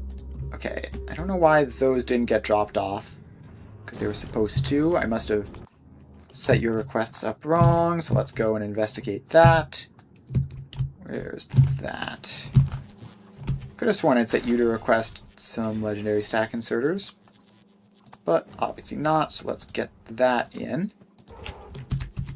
And you just want to have like 50 of those at a time. Not that it should be needed super much, but might as well deliver them. Okay, so Fulgora support, you're back at Novice, picking up another 50 stack inserters. Let's make that 100. 50 is such a small amount. So we get that set up, and that should be the last delivery needed to get all this done. Then you have no quality modules, but that's fine. Most of the quality modules for the setup have been built. And then we just need the stack inserters to get everything else working. And the passive provider chests, or the requester chest, which somehow managed to get skipped. And then that should be that. Okay, so over on Novice, how are things going? We never wound up getting those speed modules, so Vulcanus is still broken. We need more legendary red circuits, as always. How much of this stuff do we have? We have almost 0 legendary plastic, it looks like. So this this setup over here is still doing its thing and still very much struggling to keep up. We can always just swap over to importing the superconductors when that needs to happen. Alright, but over on Fulgora, meanwhile, the missing inserters is the big problem. Okay, so... And this one requester chest. Like, we need that requester chest to bring the iron plates over, because we need the iron plates for the sulfuric acid. Like, none of this does anything at all without that one requester chest. So, what's bringing that? Fulgora support. You have 50 requester chests on board right now. And you are just waiting for the other 50 stack inserters. And then you should be off pretty quickly.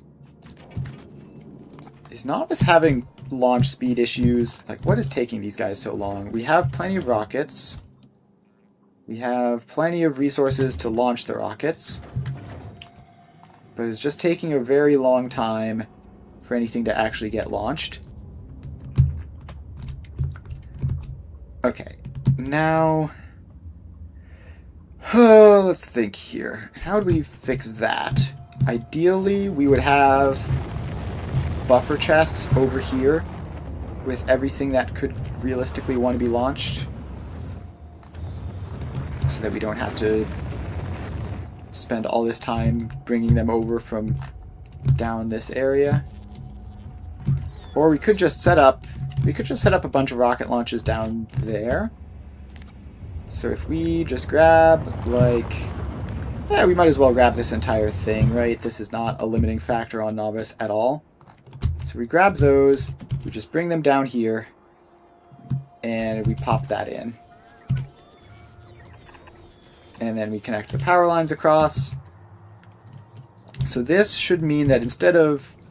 So for the items which are being imported to Novice, like the turbo belts and stuff, this should make that trip a whole lot faster, because they are being imported in Novice and then they just go right over here to these rocket silos instead of all the way across everything. Now these don't need legendary modules or anything, they just get regular ones, so that shouldn't even be all that expensive, and hopefully that will be everything that we need for that to all get set up. So, Fulgora support, you are still sitting here waiting for those turbo transport belts. Yeah, this is a serious limiting factor, which we really need to address at some point.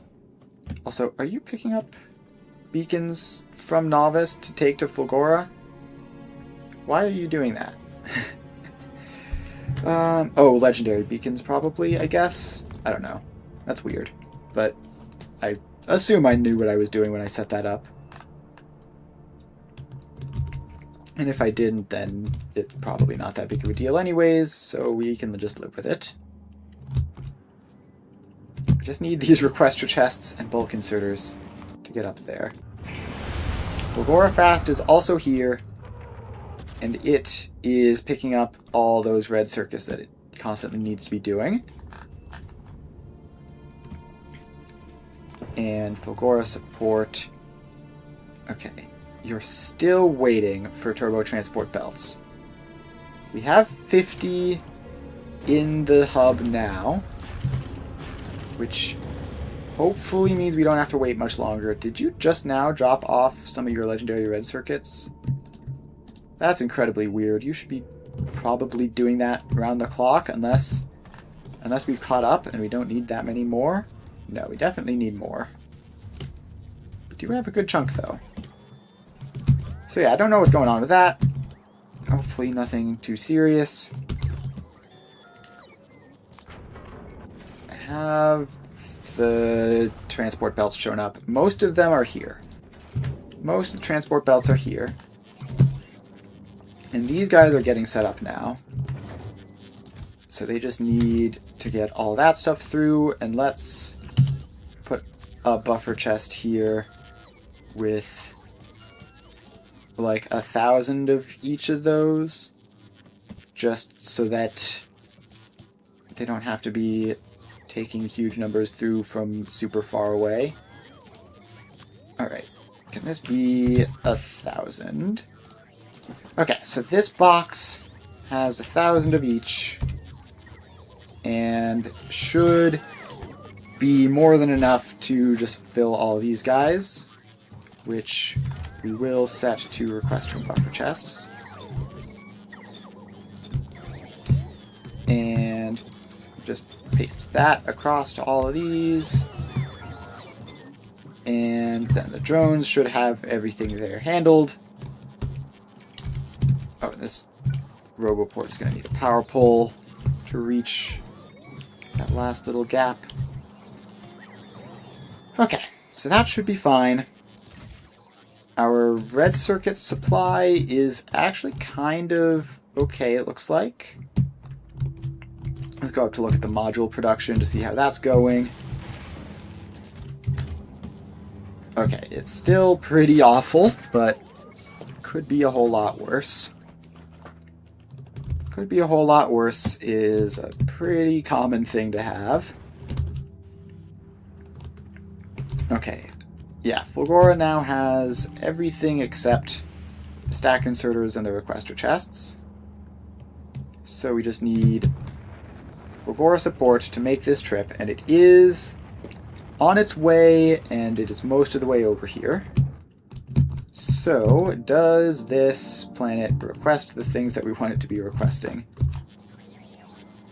Stack inserters, it's requesting 50 of those. Requester chest requesting 50 of those. Let's get this boosted up to 100. Not 190, just 100 flat. So that should get us done here, right? So once those show up, this should be fully built. I don't know where all the quality modules came from, but I'm not going to complain. So that can get set up, and then it's just as simple as connecting this belt up, and then it'll all be good to go. Although we need to wait for Fulgora support to make it here, and then the requester chests need to make it up here, and then the iron plates need to make it to the requester chest, and then we'll be good to go. And okay, let's set this as the thing actually, so we have you disabled. Now we can get that belt brought over so that this can all start up like at a moment's notice by me just setting this from 1 to 0. So we don't have to wait for that to get delivered all the way over, which shouldn't have been a serious issue, but there we go. So now that's waiting. Fulgora support is here. And the request chests are gone. And the stack inserters are gone. So yeah, that should be that. It might just take a little bit for them to figure out what's happened. Yeah, there they go. They're sort of freaking out a little bit with the number of stack inserters, but we should have enough. Might have to drop down its other stack before that gets fully sorted. Let's see, where was the thing is over here. And you say you have 0 stack inserters in logistics storage. But I do not believe you. Pretty sure you should have like 30 or so. Alright, I don't know what's going on with all these dumb stack inserters. Like, how is it that we're missing 60 some? We delivered 100 and now we're missing 20. Like, how does that make sense? And now we've gone down to only missing 27.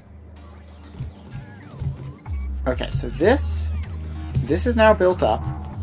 The requester chests are in. We have 1K iron plates requested down to here. And as soon as those show up, we should start getting the sulfuric acid into this system.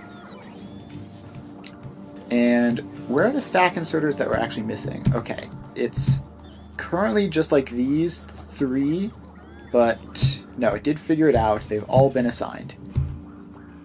So that should be fine then. That should be just everything is getting set up, and we need to wait for the iron plates to get in, and then we'll be good to go.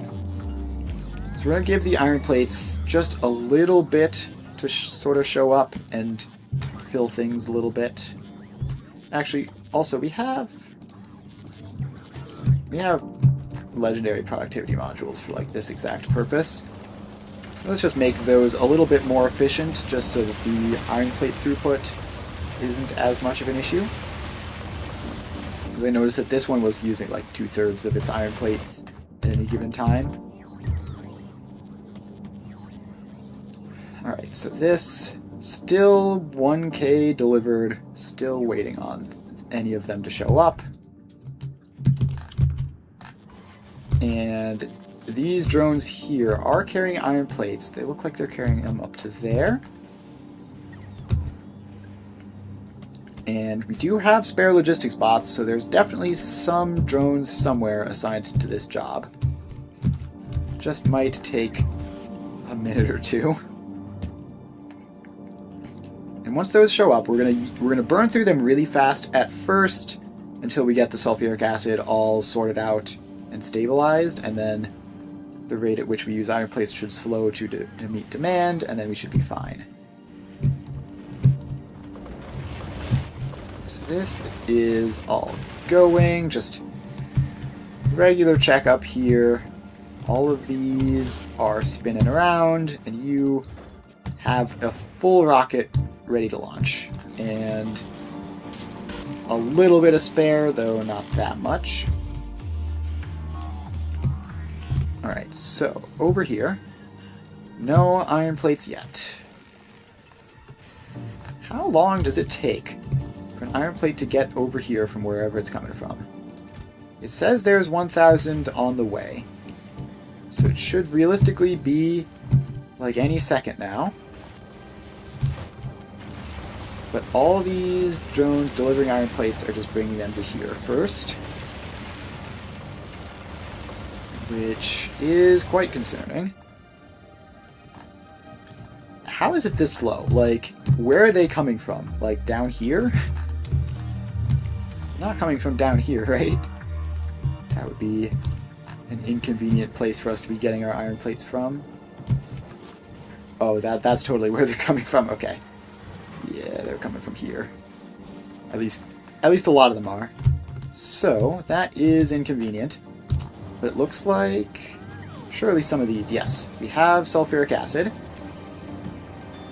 So now we're, again, just going to give this a little bit of time to get ahead of the demand, have enough sulfuric acid in here to actually do stuff. It is fully productivity moduled, so that should be relatively easy.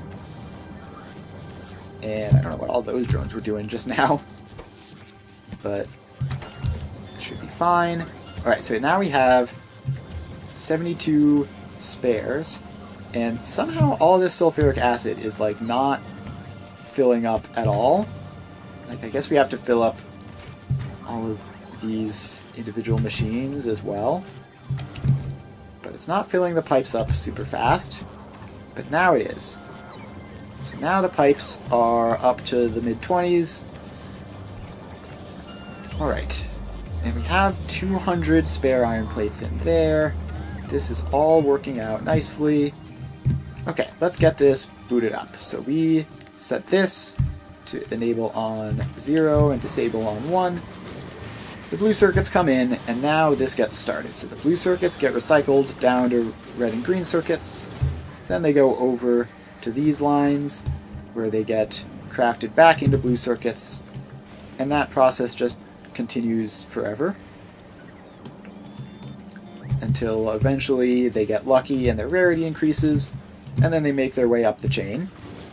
So any uncommons go up here, any rares go up here, any epics go in here, and then the legendaries just get set up to be launched in rocket silos. So that is all. That's all for this. So we just need it to warm up. So there needs to be enough items in the loop for everything to actually be running. Like, right now we have not gotten any uncommon red circuits, for example, so this is all just sitting idle. And we've hardly gotten anything up here. And that should just change over time. Like, as this runs, the amount of uncommons and everything should increase, and we should get there eventually. So that's all going now, and we'll have to see what happens to our power grid, because we have added a huge amount of extra consumption, which very well might break things. Kind of crazy that literally nothing has made it over here, but that's about to change. See, we've got these going forward, so that gives us our uncommon blue circuits, and those are going to start looping around. And the secret is that the production process is so incredibly efficient that we lose almost 0 blue circuits recycling. So like these uncommons that are in here now, they're just going to keep on going. Like, this is just going to keep happening. They're going to output into here, and it's just going to go back. And then it'll be pretty good from there on. So like, the rate of blue circuits that goes through here is just going to keep increasing. Like, you see over here, this is actually fully capped. And that's going as fast as it can. And let's actually just make sure that that's correct. Yeah, so it's belt speed limited, right? So the green circuits are coming through, but they're not making it all the way down to the end because of how fast of the belts these are and how many green circuits we're producing. But like, this is all running at full capacity, this is running at pretty close to full capacity, and etc. So we look back over here, this is still just running along. Looks like it's working nicely.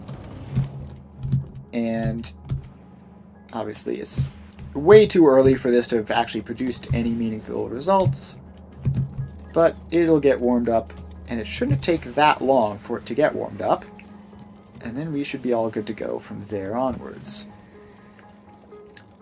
So the amount of red circuits in here increases over time. And then we'll be getting more stuff up this way for the rares. And there's our first batch of rare red circuits. That just can go around now. So we get these guys running. And that means we get rare blue circuits. And that will keep this going at full speed now. And this, you can see it's getting faster and faster as it goes. Like, it used to be just a slow trickle, now it's a slightly less slow trickle. And that's just going to keep on accelerating. And the same process will continue all the way up until we get to something like this, where we have a solid trickle of actual legendary red circuits coming out. And that's another full rocket. And this should, unless something breaks here, this should give us like a full half of our speed. So we should be doubling the rate that we can produce legendary red circuits here, and that should be all fine. And then hopefully some of those will eventually make it back to Vulcanus to produce more speed modules. And then that can solve our problem with all this stuff. All right, so they did actually. So we did get a delivery of several thousand red circuits down to here. So that's making speed modules. That's fantastic. So hopefully that can just continue to happen. We get our speed modules, and then when one of these Vulcanus support type guys shows up, that should then let us fill out back on Novice what we're doing with our actual science production, which is really what we're supposed to have been doing this entire time. But we need to make a bunch of super fast speed module stuff for that to happen in a reasonable amount of space. So we're just waiting on that, basically. So, if we look over here, this needs green and red circuits. This needs steel and stone bricks. This needs steel and iron sticks. And then that's basically it. And then this will all be done. But it's going to take a long time to get the speed modules for that. Like, what's the ratio here, right? So this is like 3-to-1, a little bit better. Then we need like 2-ish of these, so now we're like up to 6 red circuits per thing, plus another 3, so that's like 9. And then this requires a bunch of those, so yeah, it's like 30 red circuits or something insane, but it isn't like 10,000 red circuits. So the 2,000 red circuits that we have here should produce really quite a decent chunk of legendary speed modules. Now, Fulgora Vulcanus, are you one of the ones carrying those around? You are, and that's about to actually get satisfied, right? If you stay here for just another couple of seconds, we will get that last speed module crafted up, and then you'll figure that out and start to request them. How long does this take? Okay, this takes a long time. Let's get you at least just regular speed moduled so that you can go a little bit faster. So that looks like we doubled your production speed. Okay, so that is that. Now we have 50 legendary speed modules coming up here, and that should get Novice all set up. And then Fulgora can just keep on running. I was like, why is this so low? It's because it's the newer setup, which still hasn't fully looped up yet. And it is taking it a fair chunk of time to get there. Looks like it's working, though. Oh, wait, is it? This didn't get pasted. That's why it's going slower than usual. So we need to copy-paste this entire blob, and we somehow missed, like, the back half of it. So we get that pasted in, and we might have enough of everything to do this. It's not taking quality modules or anything. It's just taking the EM plants and the stuff and beacons and stuff. So if we have the belts for it, then that should be fine. And that's just another couple extra machines to get that running at full speed. And I don't know how that copy-paste didn't work out, but it's very important that it does. So that can all get built, and it doesn't look like that's going to give us any serious issues. It's not even that big of a construction task, so like it's not taking all of our bots to do that. Okay, so this is going well. Yeah, so what clued me off is that we have excesses of both items in here, which shouldn't happen if the throughput speed is fast enough. Like here, we can see we have an excess of green circuits, but not enough red circuits. So that's normal. That's what it's supposed to look like, basically. So we get all this stuff set up. We get a couple extra productivity modules to fill in, and then we'll be good to go. And that's all up. Yeah, so these are not getting their green circuits all the time, which is to be expected because of belt speed limitations. But the green circuits should be filling out eventually. And this is looking better. This is looking a little bit decent. Oh, we actually have a good chunk in the epics now. So that's good. That means that this is starting to make its legendaries. As we can see, The green circuits are going to go into a bunch of rocket silos. The red circuits only need one. And that should be everything that we need. The science production is really not having a good time. What is your problem? Okay, military science is actually broken. That's fascinating, because that's something which I thought I had set up. So that it must be a train issue. So this goes out to here. You wait there. Did the belt get cut off or something?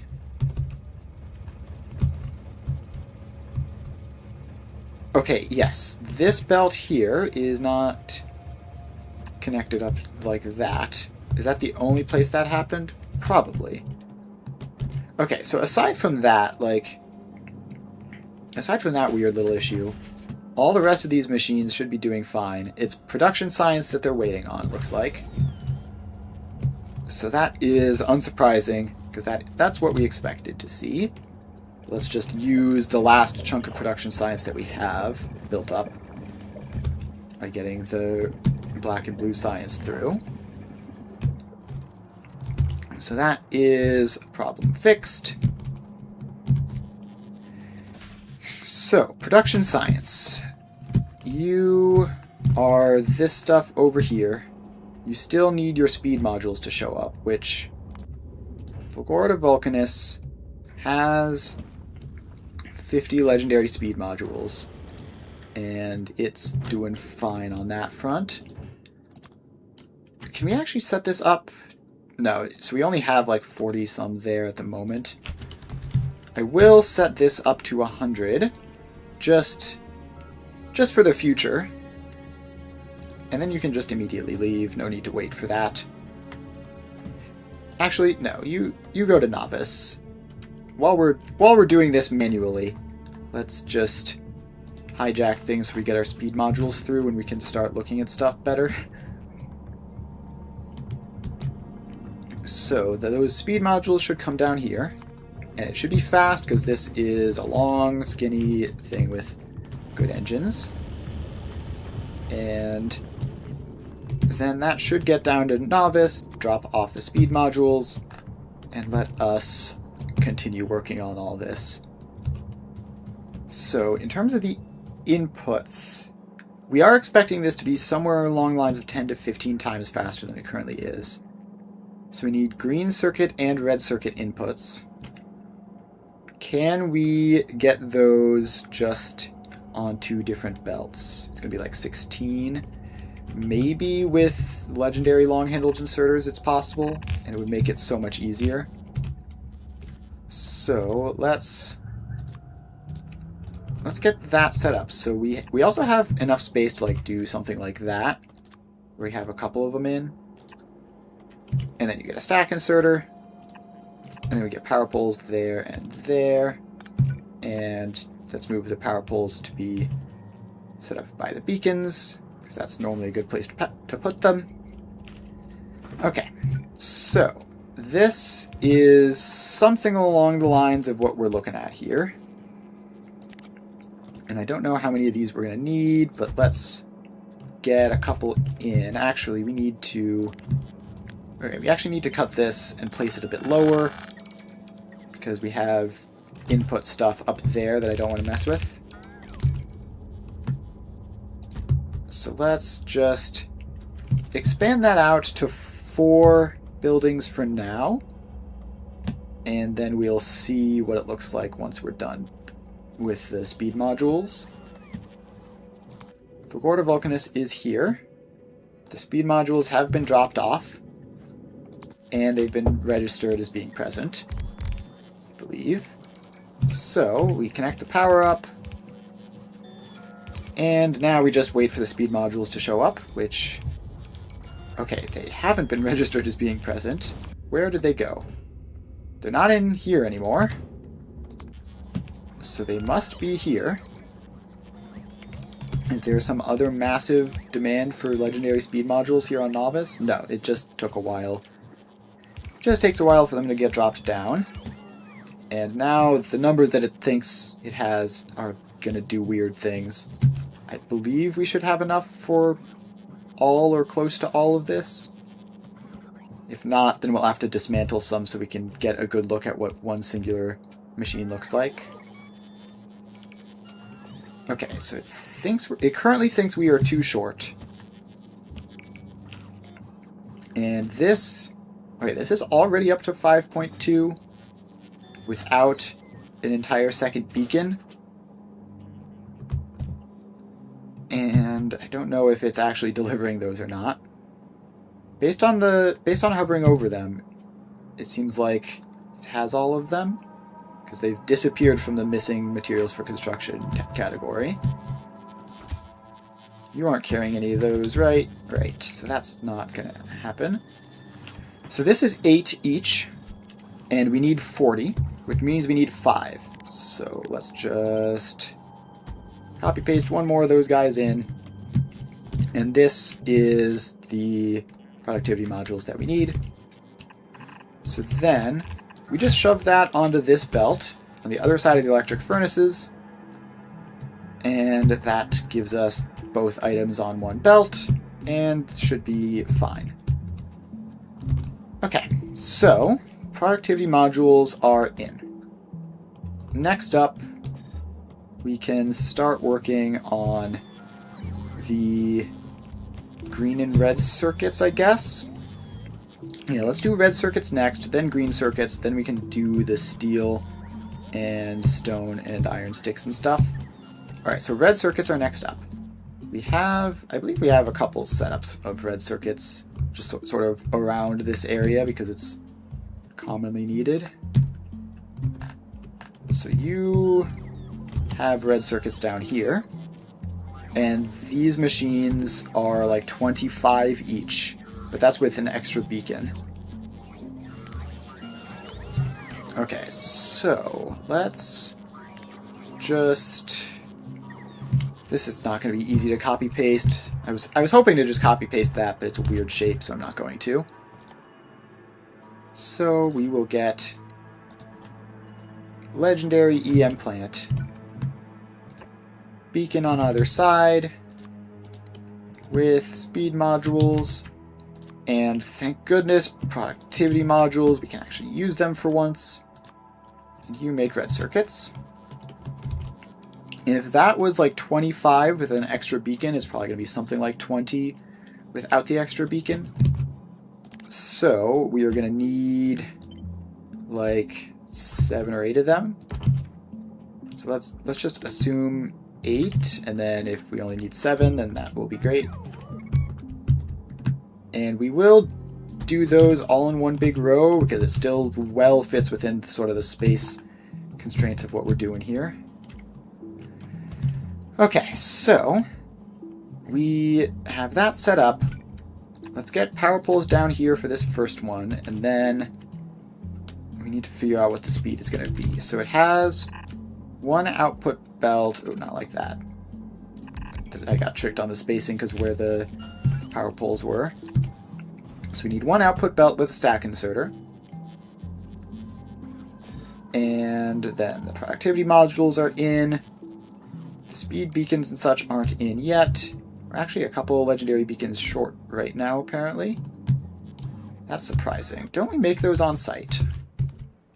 Aren't those made, like, right up here somewhere? Legendary beacons.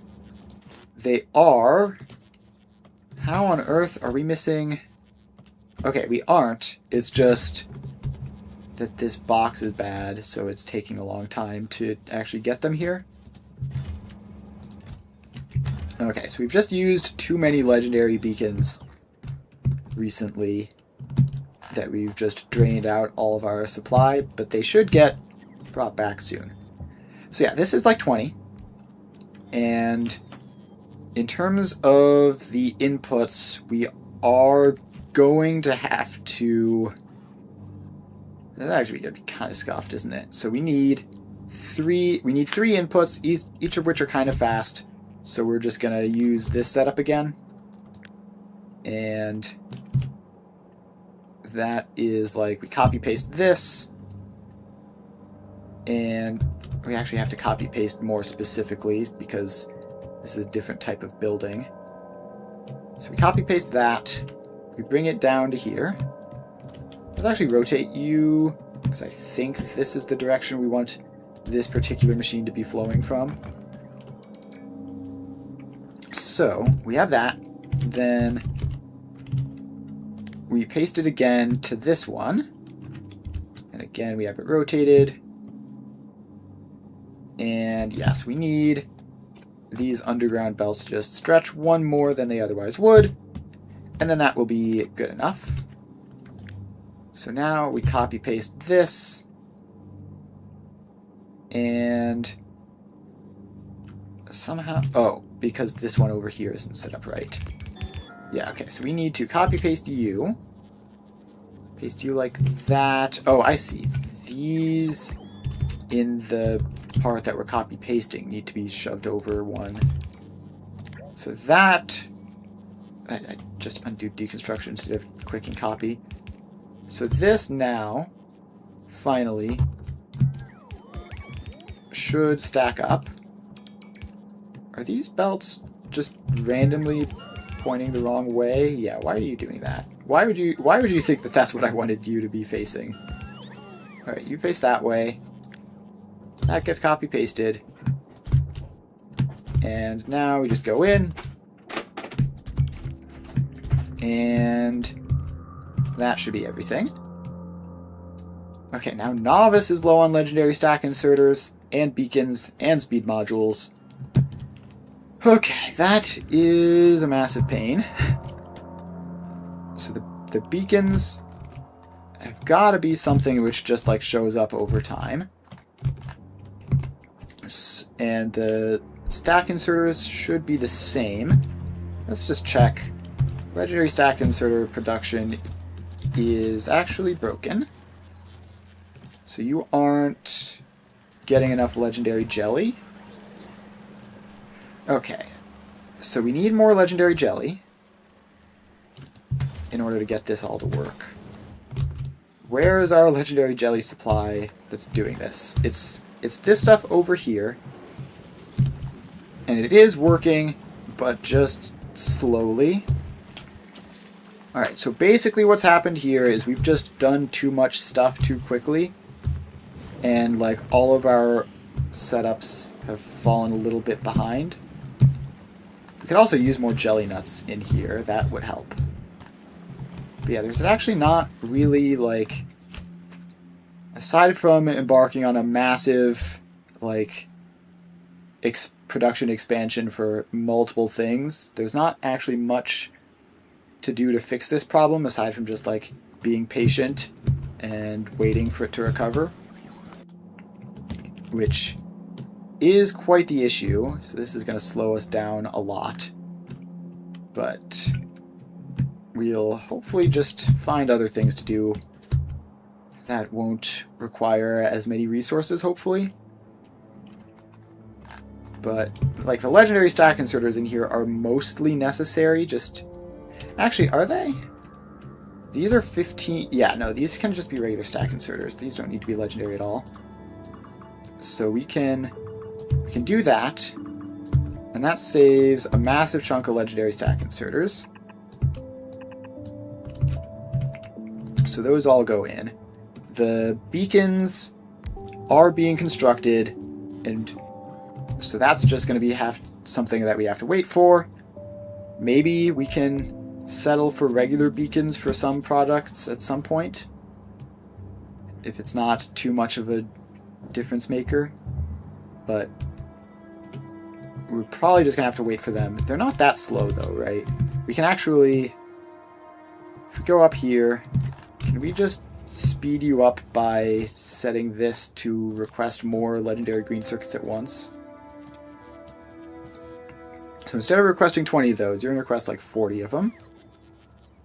400, and then you're also gonna request like, oh, no, not regular green circuits, no, legendary green circuits. And legendary red circuits. And that should be fine. It's going to take a lot of them, but we need our beacons in order to work. So then this makes 0.2 per second. This is as high efficiency as it'll get. And so we're just going to have to deal with it. Quick trash unrequested. Okay, why did it look like it dumped some steel plates out? I don't want them doing that. And the steel plates and iron sticks are like right over here, so that shouldn't be an issue. So this should be fine. And it'll be a bit of a delay, but then we should get much better beacon production. And then down here, I guess we need one more power pole over there to get this last little bit connected up, and then we will be all good to go. So this is the red circuit production. The green circuit production, we're going to have to do some calculations to find that out. So, let's see. We needed 133 red circuits and 133 green circuits. Now, the red circuits require 2 green circuits each, but actually it's actually way better than that. So this is productivity of plus 175%. So that's 275% productivity, means you multiply it by 2.75. So this is 2 to 2.75, which let's just round it to 2 to 2 and say we need 1 green circuit per every red circuit, which means we're going to need somewhere in the realm of like 250, 260 green circuits. So let's get that set up now. And it's probably going to be a similar sort of setup. So let's copy paste this. Probably going to be something like this. If not, then whatever. Oh, we also need to get this belt connected up at some point. What's going on there? That's just a Fulgora storm. Alright, so we just copy paste this to get all of these power lines and everything going. And I grabbed some extra stuff up there, so that belt doesn't need to extend any further than it currently is. Alright, so that's going. This goes across there. And we set this recipe down to regular green circuits. Like that. And all the belts show up. The beacons are obviously not going to. But we know what the crafting speed is going to be, right? So this is going to be crafting speed of 45. So it's plus 800% crafting speed, right? So if we multiply this by 9, 15 per second times 9, we're going to have to get the productivity modules in as well, because that's also going to change things. So we actually do have to wait for those to show up at least. And it looks like the beacons are kind of showing up, so maybe we won't have to wait for that. Maybe we won't have to do the math. But this is going to require a lot of copper wire. Okay, so the productivity modules are all in. At crafting speed of 1.25, this is 6, almost 7 per second. Now at crafting speed of 45, these two machines might provide everything that we need. Let's wait for the speed modules to show up, which should happen theoretically. Like, it's not saying we have a shortage of speed modules, so they should show up and get this boosted to the correct speed, and then we'll see what that is. Alright, what part of Fulgora is doing this? It's down here. Okay, let's get some of that area a little bit better covered. I don't know what all these guys are doing. Looks like they're just shuffling green circuits around. But we don't want them to blow up doing that, because then we're going to have to replace a bunch of drones at some point.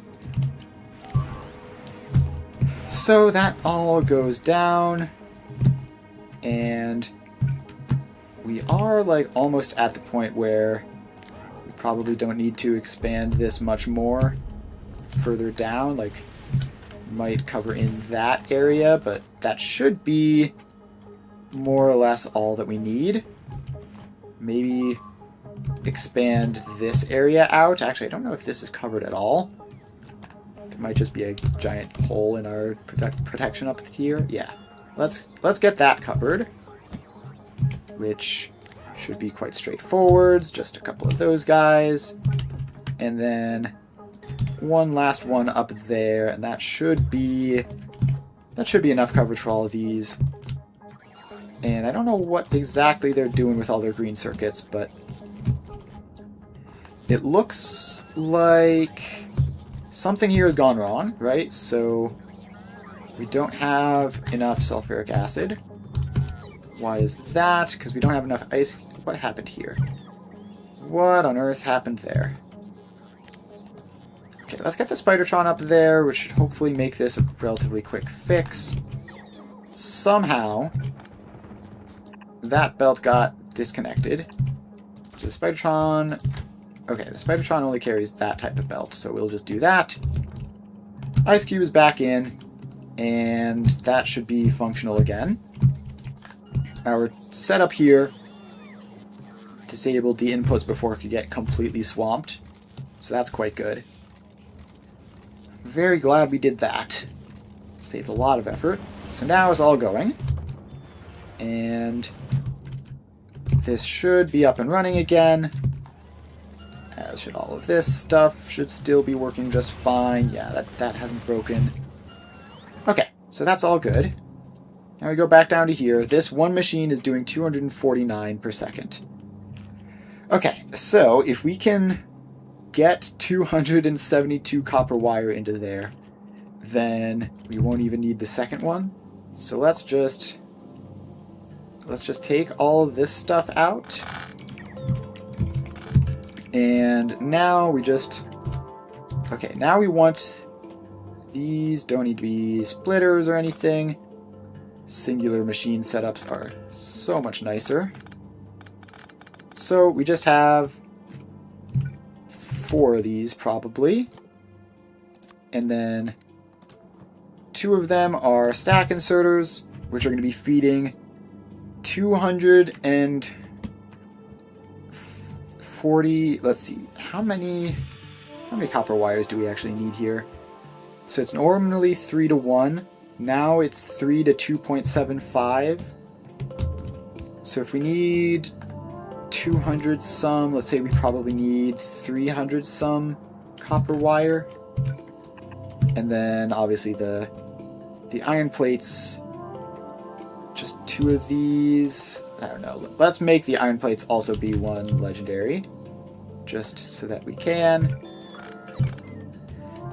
Alright, so let's get the math in. So we need an arithmetic combinator. So last I did the math exactly. It was 133 green, 133 red. Now, green to red is like 3 to 4 is what that looks like. 15.1 to 20.8, so 3 to 4. So 133 reds divide by 4 times 3. Where's my nearest arithmetic combinator? I have one up here, right? I have these just sort of placed around so that I can do calculations. I have to actually track them down in order to use them. Yeah, here it is. Alright, so 133.3 repeating times 4 is 532. But it's actually 533.3 repeating. So then we have that divided by 3, and we get 177. Alright, so that should be like 177.1, but yeah, so somewhere in the realm of like 180 green circuits to make the red circuits, right? And that makes sense because that's better than 1 to 1. So, wait, is that... No, that actually doesn't make sense. There's fewer green circuits than there are red circuits. So it should be... No, it should be 3 green circuits makes 4 red circuits. I think I did it the other way around, where I did 4 green circuits makes 3. So I have to just redo that. So 133 times 3 is 400. Divided by 4 is 100. Alright, so that's easy. So we need 100 green circuits for that. 100 green circuits. So that's 233 green circuits total.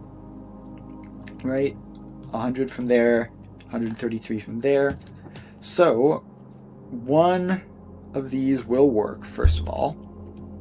So, if we need 233 green circuits, then how much wire do we need?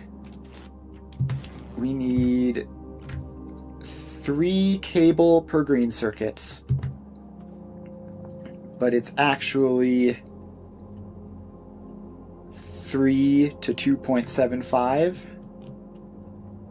So, let's see. That's just going to be a little bit more than a belt, probably. So we'll just overkill that on the copper wire side and then call it a day. And actually, we don't even need this to be belts. We can just have the foundry just feed directly. This is the only place that uses copper wire, right? That doesn't use it. None of these guys. Yeah, so this is the only place that uses copper wire. So let's just have a legendary foundry just directly insert into you. So you will be making the copper wire with your productivity modules, and you're within range of a speed module, so you should be fine. You might need to add another speed module. And then this is going to be somewhere in the vicinity of like 90 iron plates, so we can actually... Is this the only place that uses literal iron plates? So we have... Let's see, we have like steel and sticks. We have steel and sticks. This is the only place that uses literal iron plates. Alright, cool. So that means we just set you up same way with your modules and everything. And that can feed directly, and then you can feed directly onto that belt, which I'm pretty sure I looked this up, and if we just do it like this, I think 2 stack inserters are supposed to be a full belt. So if we just do that, then that gives us our green circuits, which I believe, again, go into these 2 places. So that will split out and then go up in there, and it doesn't matter which input because they all do the same thing. And then it comes up into one of these guys, and we'll just have it do something like that. And is this going to be enough long-handled inserting? I'll add a third just to be sure, because it does need to go quite fast for a long-handled inserter. But that should be fine, right? That should be all the green circuits we need.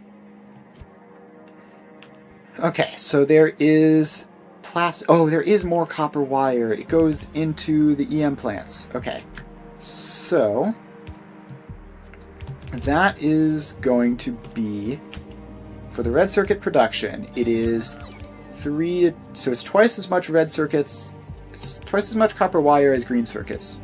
There's exactly 100 green circuits, so this is going to be 200 copper wire, which is actually fine. So we can actually make this work pretty nicely. We just put another copper set up there. You copy paste from that, and then you get 2 of these, and they just merge up, and then run over here And this goes underground, and you come into that. And that should be 200 copper wire, right? 90, 120, 150, 180, 210, 240 maybe? I'm pretty sure I did the math right that previous time. And this should be correct at 200. So we'll just have to hope that that's the case and I haven't done something horribly wrong. Alright, now for the speed. This... Oh, we definitely do not need 2 of these. Okay, you can just come out and we will connect these up like this. And then that goes in, and then this all just connects up the same. Alright, so you make 461 copper wire. 200 goes there. 200 some goes there. We might just throw in an extra speed beacon just to make sure that that's definitely enough. And then this needs 90. This produces 140, so that's good. Okay. So that is copper wire all set up. And the red circuits now, I just realized I never attached these properly, so they just loop around like that. And then that belt extends across. And that's that. Okay, so we have the red circuits down to molten metal, so we're going to leave that for a little while. And those extra beacons show up. Now this is definitely enough. It probably was enough before. Now it definitely is. Okay, so the other place the red circuits have to go is up there to the furnaces. So let's get that chopped out. And so this is significantly harder to reverse. Okay, so we'll just have you run over this way and then in like that. Okay, so that is that. Red circuits connected up to the furnaces where they need to get to. And I don't think it matters which input is which. I think these are all the same. So we can just do that. So, what other inputs are we missing? You are missing steel and stone. You have everything. You are missing plastic. You are missing steel and sticks. You have everything. So we need steel, sticks, plastic, and stone. And I believe that's it. So, let's do steel next, I guess. So, how much steel do we need? Do I have that written down? We need 600 steel so we need 600 steel for the rails, 400 steel for the furnaces. So that's 1,000 steel total, which is a lot. It's a very concerningly high amount of steel. So, you are going to get your own row dedicated to steel casting. And you're going to get legendary productivity modules and a bunch of speed beacons. This is probably going to hurt our supply of speed beacons, but it's been a while and we haven't used that many of them, so they're probably recovered by now. Let's actually go and check. Okay, so speed beacons, we currently have 15 of them. And rising continually, so yeah, that shouldn't be an issue anymore. And we also need to get the power poles down. So let's just sort of take them along like that. And then down to there. All of this is in drone port range, and actually there's a line of drone ports down beneath us. So we should be just permanently in drone port range. Just notice we're very, very close to the front lines. Like, technically this outpost is the only thing between us and the biters. But the pollution cloud also doesn't extend out that far over here, so probably fine. Okay, so we also have the Spidertron here, so like if a random attack does show up, then it shouldn't be an issue. Modules are showing up, power lines coming across. So now we're just waiting on the speed modules, which are on their way. Alright, so this is 124, which is, let's see, we would need 10, probably 9 of these, or 8 or 9 of these to get to the 1,000 steel that we need. Alright, well, nothing to do but just set those up. 3, 4, 5, 6, 7, 8, 9.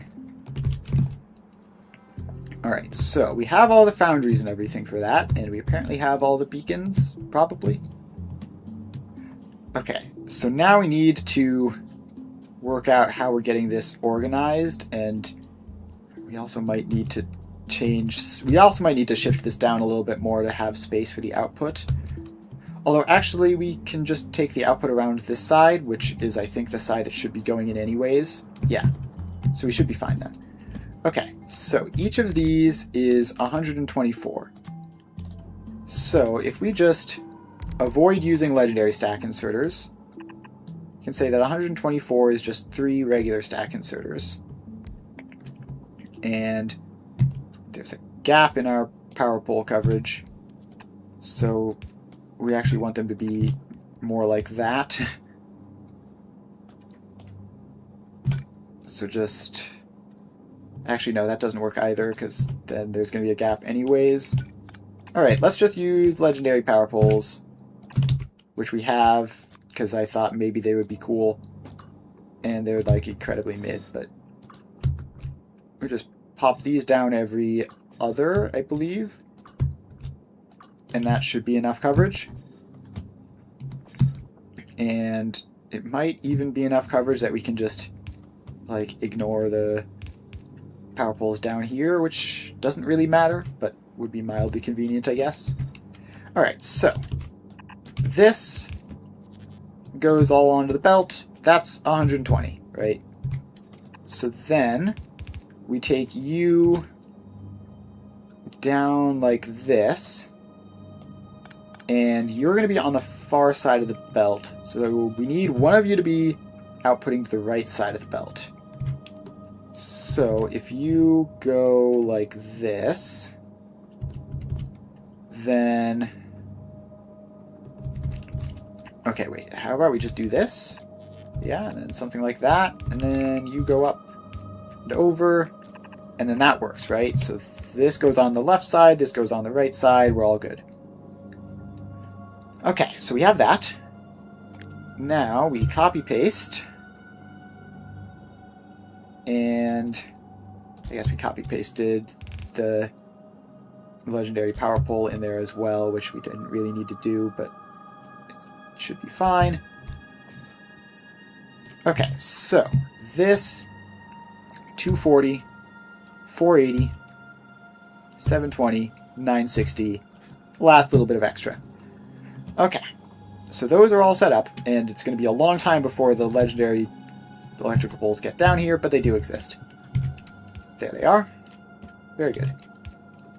Okay, so now we need these to all connect up. And doing it from that side is dumb. So this one needs its output belt too, so that goes out there. This one can go on top of it. That one can go up 1 and then over. This one goes up 2 and then over. So then this one needs to go up 3 and then over. And that is 4.5 belts of steel. So, let's see here. 400 steel goes to the furnaces. So that is 2 belts with a little bit left over. So it's going to be 2 belts, but then we're going to need to find another 80 steel off of that. So we will just take these 2 belts up, I guess, and figure out how we're going to get that to work. So they're up to this general vicinity, right? And then they come over, and that comes over. Okay, so we have our 2 belts, but we need to, first of all, balance between them just so nothing weird happens. And let's see here. If we go output priority left, and then output priority left there. So this should give us a belt of 240, definitely. And a belt of however much is needed to fill up the other chunk here. And then the excess will go over there, right? So that should work. And this is the correct one that is going into the batch of 2. We have a batch of 2 and a batch of 3. We need this one, which is going to be a bit short, to go into the batch of 2. And then this one to go into the batch of 3. And just to keep things organized, this is going to go into that one, and then the stone will go into the other one. The red circuits already have their setup. And actually, speaking of which, we need that to connect across for the red circuits, because they should be fine with the numbers they have. Actually, wait. Did I do the math wrong? Did I do the math not accounting for... Yeah, I did the math not accounting for the red circuits we needed for the furnaces. So I think this setup, 20, 40, 60, 80, 100, 120, 140, 160, yeah, that's not good enough. Okay, we're going to need to repair that, and that's going to break all of the math, because now instead of 133, we need 333 red circuits, actually. That's a massive nuisance. That is a massive nuisance. Because, yeah, we need 200 red circuits for the electric furnaces, as well as the 133 for the modules. Oh, that's annoying. Okay, is there anything we can do to speed these up in place? No, they're already maxed out. So we're going to need to expand that a lot further, like possibly all the way out to here. It shouldn't be a huge problem, though, but it's going to require upgrading this stuff. And we are also, like, right about at the time where I normally wrap up the stream. So I think we're going to call it there for the day. So thanks, everyone, for hanging out. We're going to be doing Dyson Sphere program again tomorrow, and we'll be back to Factorio on Friday, where we will be fixing that math error, which fortunately I caught before I got too crazy down the line. We're going to have to fix this and that should be it. And then we will fix that math error, get back to doing the rest of this, and that'll be that. So that will be on Friday. I stream every weekday from 2 to 5 Eastern Time, alternating between various factory building games. So if you're interested in any of that stuff, make sure to give me a follow if you haven't already, so that you know when I'm live and what I'm doing. And yeah, that's about it.